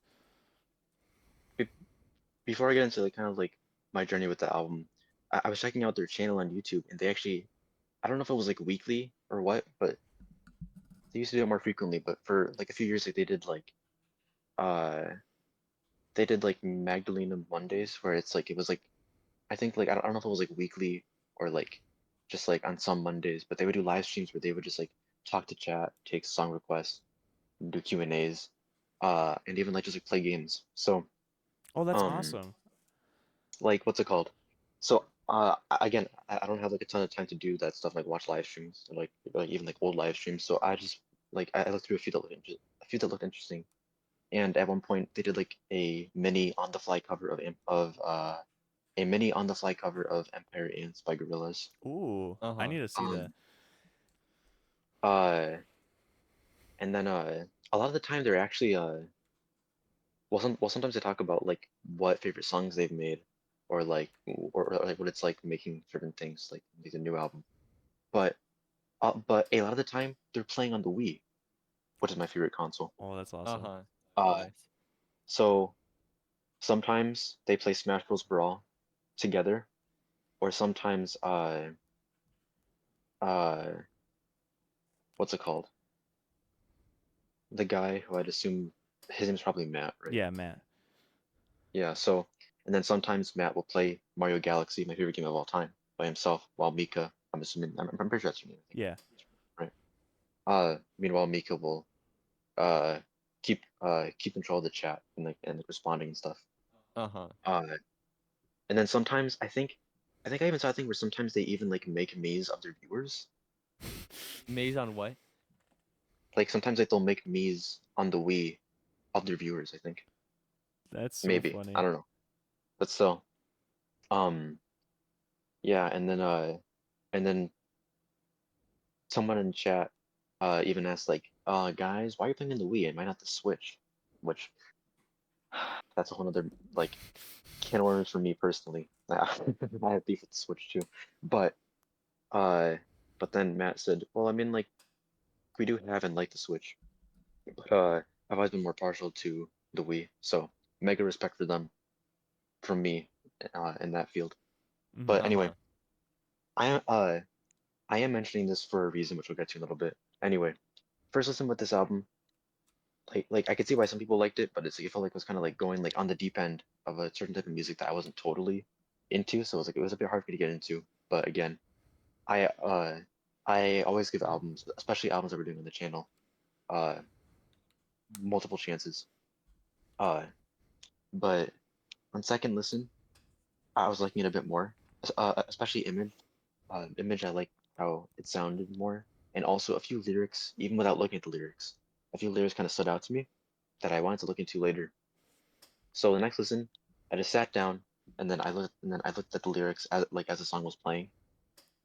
And the reason Image caught my eye or my ear is because there's a line that's like in the chorus, it's like, oh my God, 22 more minutes, or like, oh, just 22 more minutes. Oh, it's so hot. And then the chorus repeats again and it says, oh, just 21 more minutes. Oh, so hot. And then Uh-huh. later it says, oh, just a few more minutes. Oh, just one more minute. And those kind of like aren't as important because they don't really line up. But stuff like that that's put in there for music is there for a reason. They don't give very exact time like hints for no reason. And again, the 21 and 22 minutes were a minute apart. So I looked on the track list to see which song started 22 and and also 21 minutes after that, and it was Love Is Everywhere. Mm-hmm. And I was like, okay, well then I'll have to make sure to keep track of that. Basically, this song has two first songs, like two intros and two outros. Basically, it has two first songs and two final songs. Mm-hmm. The actual first song of the album, of course, is She Looked Like Me. And this one, it sounds like a bit like almost like younger, like almost like not just from vocals, but also like from the um even like from the production, it sounds almost like it's like it has room to grow, you know. Yeah. Yeah. Um, but it talks about a boy and a girl and how bad stuff happens to them when they were younger, I think. Again, this is all my interpretation. I didn't even know And there she was like looked a like website me. that you can check. Yeah. And She Looks Like Me, it's talking about like a boy and a girl who yeah, that it's like some bad event happened to them. I'm not entirely sure what exactly. Again, I haven't listened to this album a ton, but some bad event happened to both the kids. Then Killing Time, which I love this song by the way. It sounds a bit more like full, like a bit more like a bit more grown up almost. Like not like grown up like mature, but like just like it sounds like more full. And this one is like and like this one is about her, that girl as an adult, and how it's like she's going to parties, she's talking to people, and like just caring way too much about how much they think about her, Uh-huh. and like and it's like feeling like she's wasting her time, which is funny because it's like I listen to that at like a time where it's like I felt like a very similar way, Mm-hmm. but then it's like in the bridges that like that breakdown with like the like crunchy like bass with like I'm looking in the mirror, I'm uh I am looking in the mirror and I'm swallowing the key. Why is it called Killing Time if it's killing me? Like that. Yeah. Uh-huh. And then it goes, and then it goes into feeling disconcerted, which is like the first interlude, right? Mm-hmm. Turn Um, blue. Or isn't it turn or true okay, blue? yeah, no, yeah, sorry, I got them mixed up. True Blue is the first interlude, and this is like the kind of turning point. This is where she basically gets the disc that you see on the cover. In my interpretation, is where she gets access to that disc that's being inserted into her forehead on the cover, Mm-hmm. and basically it goes into image talking about, oh, here's my brand new image, and how much more confident she feels. Because like in the first Uh-huh. song, it was hard times as a kid. Second song, it's times as an adult. Interlude, it's trying something new, some kind of like thing, uh, to basically change her, make her like better, like not just feel Yeah. better, but also be better. And then image, it's talking about, okay, yeah, so I have 22 minutes, and then I'll be better. Yeah. And it's like her thinking is that she'll be better when she has it, but and then this kind of goes into something else with the story. Yeah, Oliver. Yeah, what's called? I was looking about when like the entry, the disc, getting the disc inserted into her or whatever. Again, I don't know that much about the story. I was looking at because I saw that she did a live performance, or yeah, they did like a live performance of Image, and at the end of like the live performance, it has somebody inserting like it looks made it so like it goes like past her forward, but having a disc inserted into her at the end of the performance. I No, don't know if that. that's the so watching the Image music video, like I was reading some stuff online, but that really edit like so basically I think she in like She Looked Like Me sees an alternate version of herself that she like um wants to be like, and Killing Time is like like you were saying how she was spending too much time caring about other people think, and she was kind of like not happy with herself. uh Hmm. and I think for True Blue interlude, that is an ad for the disc, because in Image she goes to like in the Image music video she goes to like this center where she actually gets I think it's, I forgot what the website said it was, but it was, wait, let me actually I won't pull up the website right now. But in in the music video, there's an ad on the TV, which kind of goes into like watching TV song of the 22 more minutes is like a selling thing, like like the auction bids for the disc. And then at the end of the Image music video, she gets the disc inserted into her brain. Um, Yeah, I haven't seen the videos yet. I mean, I've seen a little bit, but not like uh huh. full. Yeah. So wait, what's a song after Image? I can't remember either. That's what I was gonna say. That I don't remember the full like track list. Like I know what like some of the songs that are in between. No, it's Death and Romance, isn't it? I think it's Death and Romance, and then like right. Oh yeah, yeah. Yeah, which for me, Death and Romance is a little like long and not like it doesn't change up enough. And then Fierce Sex also again, like you guys said, just kind of continues it in a way that's not super. I Yeah. Fear Death and Romance. If it was a little bit shorter, I would give it a legendary. It's it's really close, but the transition into Fierce Sex, and Fierce Sex is also really the music video for that at the end. The She sees her alternate self, and the alternate self has the disc. So I don't know what exactly that means. I'm still like I don't really know in terms of the story what Death and Romance and Fierce Sex means, like uh or what the relation is with the story. I mean, I don't know much about the story too much. uh I'm trying to like piece it together, but yeah, those two songs I like, but I don't know too much about the story for those ones yet. Yeah. Yeah. Um. So basically, if Image is like the first, or like it is like the second first song of the album, this like the kind of like second beginning. Mm-hmm. Uh, the tracks from there to the first ending, or I guess you call it the second ending, if okay, look, if Image is intro A, or no, if Image is intro B, then uh oh, I can't remember the name of it. Uh, the one that I put in Legendary. Tunnel Vision. The Yeah, Tunnel Vision is basically outro B. That's the second like ending basically. And basically all the songs from Image to Tunnel Vision basically have in the beginning she's very confident, because that's what the disc was kind of for. Again, my interpretation. But then as it goes on, more people are trying to reach out to her, including herself, as she's locked in her own mind as almost like a backseat driver. Uh huh.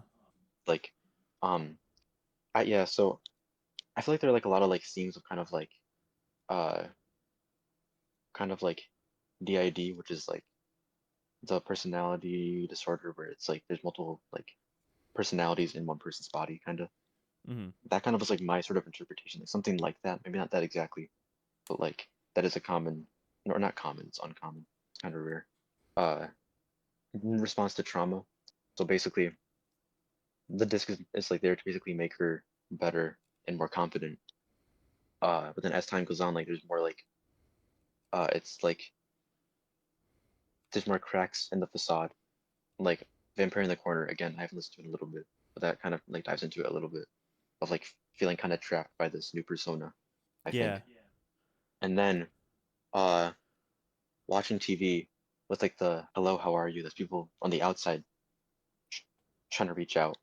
Then like how it's like there's like a monster somewhere in her mind, and that's her actual self that it's like realized, okay, this disc wasn't a good idea, and trying to like gain control again. Yeah, it's kind of like the turning point in. That's why I Yeah, like. It's like the turning point in the album where then she realizes that she has to like and face then her it's own. like that, yeah, just and like also like the instrumental also plays a big part of the story too, with like the that part where Mm-hmm. it's kind of like her like expanding Mm-hmm. her mind and trying to like find some sort of like peace, Also, and then sorry. it just into You can tunnel go. vision. You can But yeah, go. Sorry. I was gonna say that in tunnel vision. Now, this is why I mentioned those live streams. Aside from the live streams being cool, again, I don't know if this actually was some inspiration, but I feel like uh the beginning of tunnel vision with the that sound, Mm-hmm. that sounds exactly like the Mario Galaxy uh low health sound effect, which I don't know Ooh. if that actually was their inspiration, but that sounds very similar with the Wait. I need to pull this up. and then in and then in True Blue, and I think also in Feeling Disconcerted a bit, it sounds a lot like the Wii Shop channel. It sounds like a lot like the Wii menu, like musics, but Oh. like the like the dun dun dun, and again like it's being like an ad in like her like voice like talking in the background. It sounds a lot like that. It sounds a lot like that kind of like sleek shop, just like the Wii Shop channel, which is like again, I don't know if they actually if they ever talked about that being a source of inspiration, but I can definitely see it for how much they play on the Wii on their live streams, Yeah, that's cool. and how it sounds. And then and then like in tunnel vision, I mean like it's kind of self-explanatory with like like it it's tunnel vision, so it's like you only see what you want to see. Well, Mm-hmm. again, like that's not how tunnel vision actually works. It's about like only seeing a small part of your actual vision. But that's the interpretation. That's the meaning here. She's only seeing what she wants to see, and then and then it's like that monster that's in her mind, which is her actual self, trying to break free and like right this wrong that she made, which trying to make things better. She's talking to herself and being like, if she falls back, then love will be there to catch her. But she's not feeling love because of how much she's been focusing on how much people care about her, and also like trying to erase herself and being more confident. Mm-hmm. Like so no love to leave. She has no love to lean back on, basically. But then, as that happens, she falls back as the final chorus ends, talking about falling back with love being like that, like sort of like support. She falls back, and that's basically like looking up at the stars and her whole world being expanded. And then that's when the crazy dun dun dun, dun, dun, like that outro for tunnel vision being that long. That's where it comes from. Uh-huh. It's kind of like, and that's why it's my favorite song, because it feels like a kind of perfect outro, like perfect ending. Like it's that moment when you realize like just how like just like how much it's like it kind of like sounds like a mental breakdown, kind of like just Yeah. realizing how much wrong has happened both to you and from you, Mm-hmm. and just like looking up at the stars and kind of just like feeling freed by it. And again, like this is ending B basically, but then it goes into love is everywhere, which after talking about love being like a support to fall back on is very important, because like it's her trying to like it's her back in control, trying to like feel more control, or wait, it's her being back in control and wanting to like basically like live a better life on her own, like Mm-hmm. naturally. Uh, and with the lines like always doing what I should, trying to think of the bad and the good. Mm-hmm. Um, and then I'm kind of jumping around a little bit because again I don't remember the exact track listing, but Angel on a Satellite. This kind of talks again about like looking up at the stars and basically seeing a satellite. And I think she kind of imagines like I think she kind of imagines the boy in the first song like being like her angel on a satellite in the stars. Like it's like he is sitting up there and looking down on her, kind of. Um, and then that's my floor. That's my floor. It's kind of like her going back out to parties, but then going back to her house and like instead of feeling trapped in her mind, it's like again like her house feels much more inviting, and like she lets it open her, even if she's not super open to other people. Like she is getting better. Like there's like that Mm-hmm. kind of like Mm-hmm. evolution. And then the Ballad of Matt and Mika. Um, again, this could probably be about like the two kids in the first song. Um, yeah, but just talking about just talking about. I also Pride for me, I feel like it doesn't play a super huge part, but it's kind of like her just like doing her own thing and then thinking about that boy, potentially the angel on the satellite, Yeah. Mm-hmm. potentially, and like his life. And then it's about Matt and Mika, like ending A, basically. Again, it Mm-hmm. has very obvious or clear tiebacks, callbacks to tie-ins and callbacks to the first song, She Yeah. Looked Like Me, with both like the instrumental and like flow and stuff. But yeah, but kind of just like talking about their story And it and feels a like lot more like resolved. Like yeah, she went through this whole yeah, story arc, and the like you were saying how in instrumentals the like the really deep where like she's expanding uh mhm. mentally. Yeah, it's really cool the parallels between the first and the 15th song. Mm-hmm. So unpacking the lyrics and this again on my interpretation. So I could be wrong, but uh yeah, but the story is very interesting. It definitely boosted the album a lot up for me because on first two listens I wasn't sure how high my ranking was gonna be. I was like, I don't know, I'm not super into it. But then it all went so hand in hand, and like again, like I care a lot about songwriting. It's like I always have to do like at least one listen to every album I listen to, like only looking at lyrics, nothing else. Mm-hmm. And again, like I think I said, it's like I want to be your writer. But stuff like this, like this intensive, interactive like story, um, stuff like this is what separates good music from a great album, in my opinion. Because Yeah. like Mm-hmm. it all fits so well together. And yet I feel like online I only ever see people talk about the instrumentals, which they do deserve to get their flowers because it's like again like it is just the two of them doing it. Yeah. Are they Um, siblings? Dating. I don't know. Oh. That's what I because it's like I wasn't sure if they were either siblings or friends or lovers or what, but it didn't really matter, because it's Uh-huh. like Mm-hmm. I heard the album first and it's like it just says Matt and Mika. There's nothing else to really go off of. So it's Yeah. like I kind of decided I that, think it they're in a doesn't really, relationship. yeah, yeah. So I guess But sorry, you can go. yeah, so this is a very good album for that reason, just Yeah, very well thought. it's so awesome when you like you're unpacking the meaning behind it. And I didn't like there's in this like the website adds so much in the music video as music videos add so much to the story. It's kind of like a full it feels like a video game like or like video it feels a lot like the Five Nights at Freddy's lore. Not Five Nights at Freddy's lore as a whole, but like just how in depth the No, Five Nights at Freddy's lore is. that's a crazy document, like a documentary title. Like, is Magnolia Bay, is Imaginal this the new Five Nights at Freddy's? Yeah. Yeah, it feels like it's a story like it's like a story that you're trying to find mixed bits and pieces of. I guess my interpretation of it is that in the Dance My Floor music video, in the part that we used in the short, she enters like this tunnel vision state, like the transition to her eye. Oh yeah, So in yeah. the later parts of the That's My Floor music video, when she exits that, she starts to use this machine to the other people in the music video. They're dressed up in costumes. She uses the machine to take the discs outside of the out of the people. So maybe that could be something like she's like kind of she kind of saw what was happening and then started uh trying to help other people take them out or take out the discs. And then I guess like the it was really interesting what you said about tonal vision because I that was the one song where I was like I wasn't sure what was exactly like but your whole thing about her looking up into the sky and that kind of ties into Angel in the Satellite. Yeah.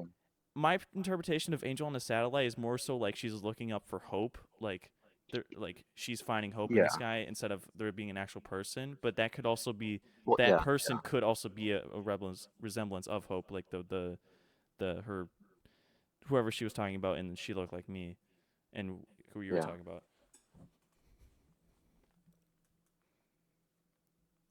Yeah. I meant more of like a symbolic person, like not like an actual like Oh, okay. little guy up there.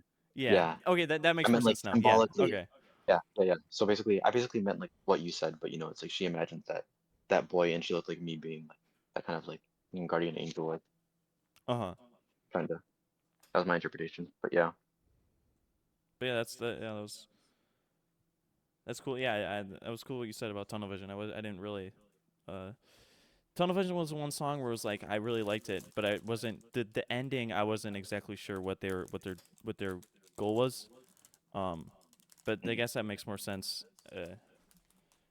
with your interpretation of it. But yeah, I guess I could. I don't know if this is a good time, but I guess I could. I don't know if we do this on the podcast, but I would like to show you guys the website. It's really cool.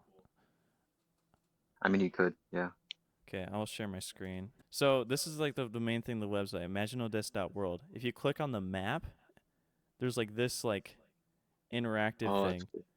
So the de-ejected HQ, this is the part of the That's My Floor video. The right side, it's like a weird caterpillar looking thing. It's like interactive. You can click the doors. This is the thing that was like taking out the discs. So the de-ejected HQ is the place that That's My Floor music video, and that's this background thing is from the That's My Floor music video. And then if you go out, there's the town, which is really cool. You've been invited to the town play. Will you attend? Sorry, like a flower that never gets any sun. I hang my head down, let the trees do their buzz. Baby, you're a rainy day that's starting to flood. So this is I forgot what song this is from, but That's from I think it's Vampire. Is it? Maybe, maybe not. I don't know. I think it might be yeah. Vampire.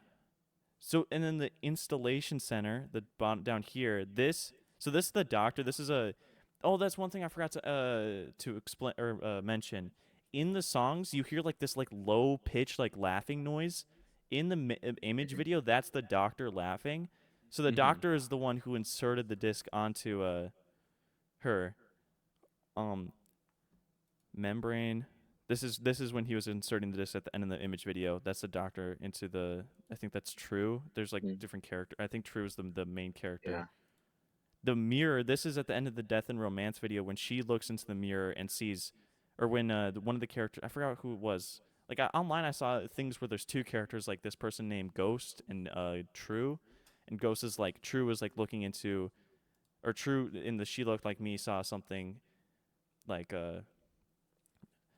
like that was her purest self, or like her she wished she was like that, or like I don't know, like she looked like her, but it was her, but in her mind better in every way.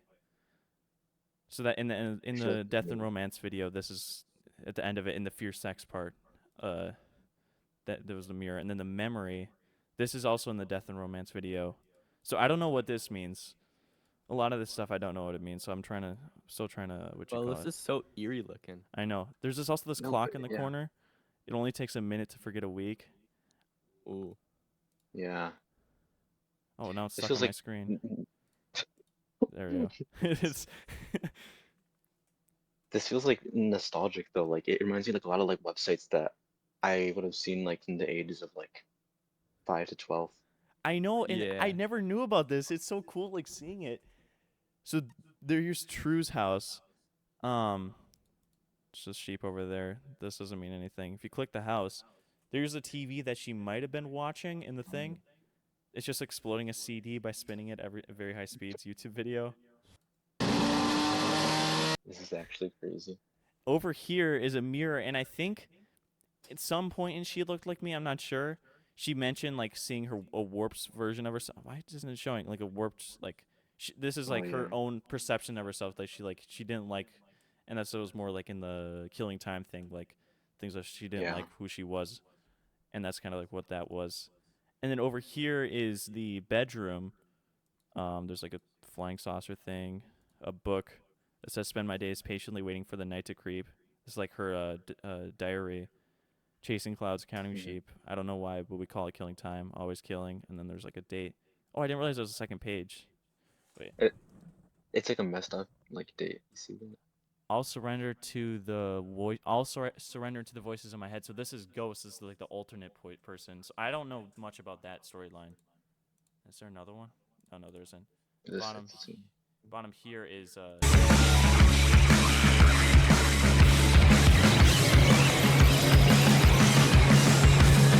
Is that the end of Tunnel Vision?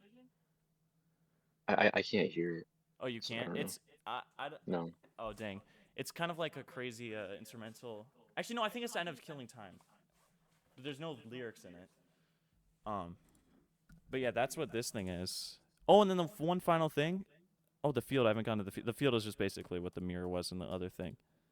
But if you go back over here, the outskirts. Oh, there's also the Sky Hub. I didn't even go there yet. The outskirts. Welcome to the outskirts. Walk down the path until you've atoned for your sins. So Oh, this is. I forgot this what song looks this was. this looks like I have no math when I I'm on know, screen, bro. bro. In one of the songs, she says, "Looking at you from a road that has no bends." I think like the true character. I don't exactly know. I saw this somewhere on a Reddit post that like I didn't really read or I didn't really focus on that point of this part of the story at all. But that's definitely something to do with the story. I don't exactly know what it is. And then there's a Sky Hub. Like these, I can't really click. Oh, here it is. These are like the aliens. I don't know anything about This is like the one question I had with like the music videos because they featured these people a lot and like the flying saucers in. It was especially in the Death and Romance music video, but they're like watching over the what you call it, This is, the place, bro. and then This over here is the field. So they're watching over stuff, and then it also that's like FNAF right there. That's crazy. yeah, this is where I was like kind of picturing it with FNAF because this reminds me a lot of FNAF World, like the Oh graphics. yeah, and like the little mini games, and you see. oh Yeah, yeah, yeah. So there's still a lot of stuff like the end of the "That's My Floor" music video because "That's My Floor" transitions into "Cry for Me." Is it kind of cuts off and the music video kind of cuts off. So I think there could be a "Cry for Me" music video that's coming out, but but they haven't released that yet. But yeah, the website's just pretty simple, but it's pretty cool. I didn't even know about yeah. this It's until today. I'm crazy. really glad I found out about it. Oh. Yeah, Well, that's all I gotta say. I Yeah, definitely have that's to look probably more it. into the story and Yeah. go down some rabbit holes about what people's interpretations are, and then like look through. I might need to re-listen to the album and like look through like the I don't know Well, the yeah. website. But yeah, that's yeah. It kind of makes me like. I kind of wish people would stop talking about how like just how good the album was and just talk about like the story too, because that was like a thing with turning the tables. Again, love those guys, but with their reaction, they for like the first time, like they just like put their phones down to like not look at the lyrics, and they just kept playing it because it's like they loved how it sounded, which is fair, especially for like a first reaction. But I wish that more people would like pay attention to this stuff because it's yeah, it's like this is kind of like this is kind of like my bread and butter, all mm-hmm. this like Mm-hmm. insight into the story. Yeah. Really cool. There's still like I think it also like I see a lot of people like different looking it up. There's a lot of just like different interpretations of the events. So I don't think there's like unless we get more content, more context about some stuff.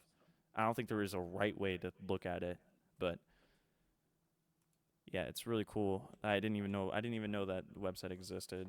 But it's just so cool like seeing all the different like the way all the songs like have different meanings and like there's different like symbolism to stuff in the songs, like in watching TV, like of consuming, I don't know, uh, consuming stuff, and then also in, I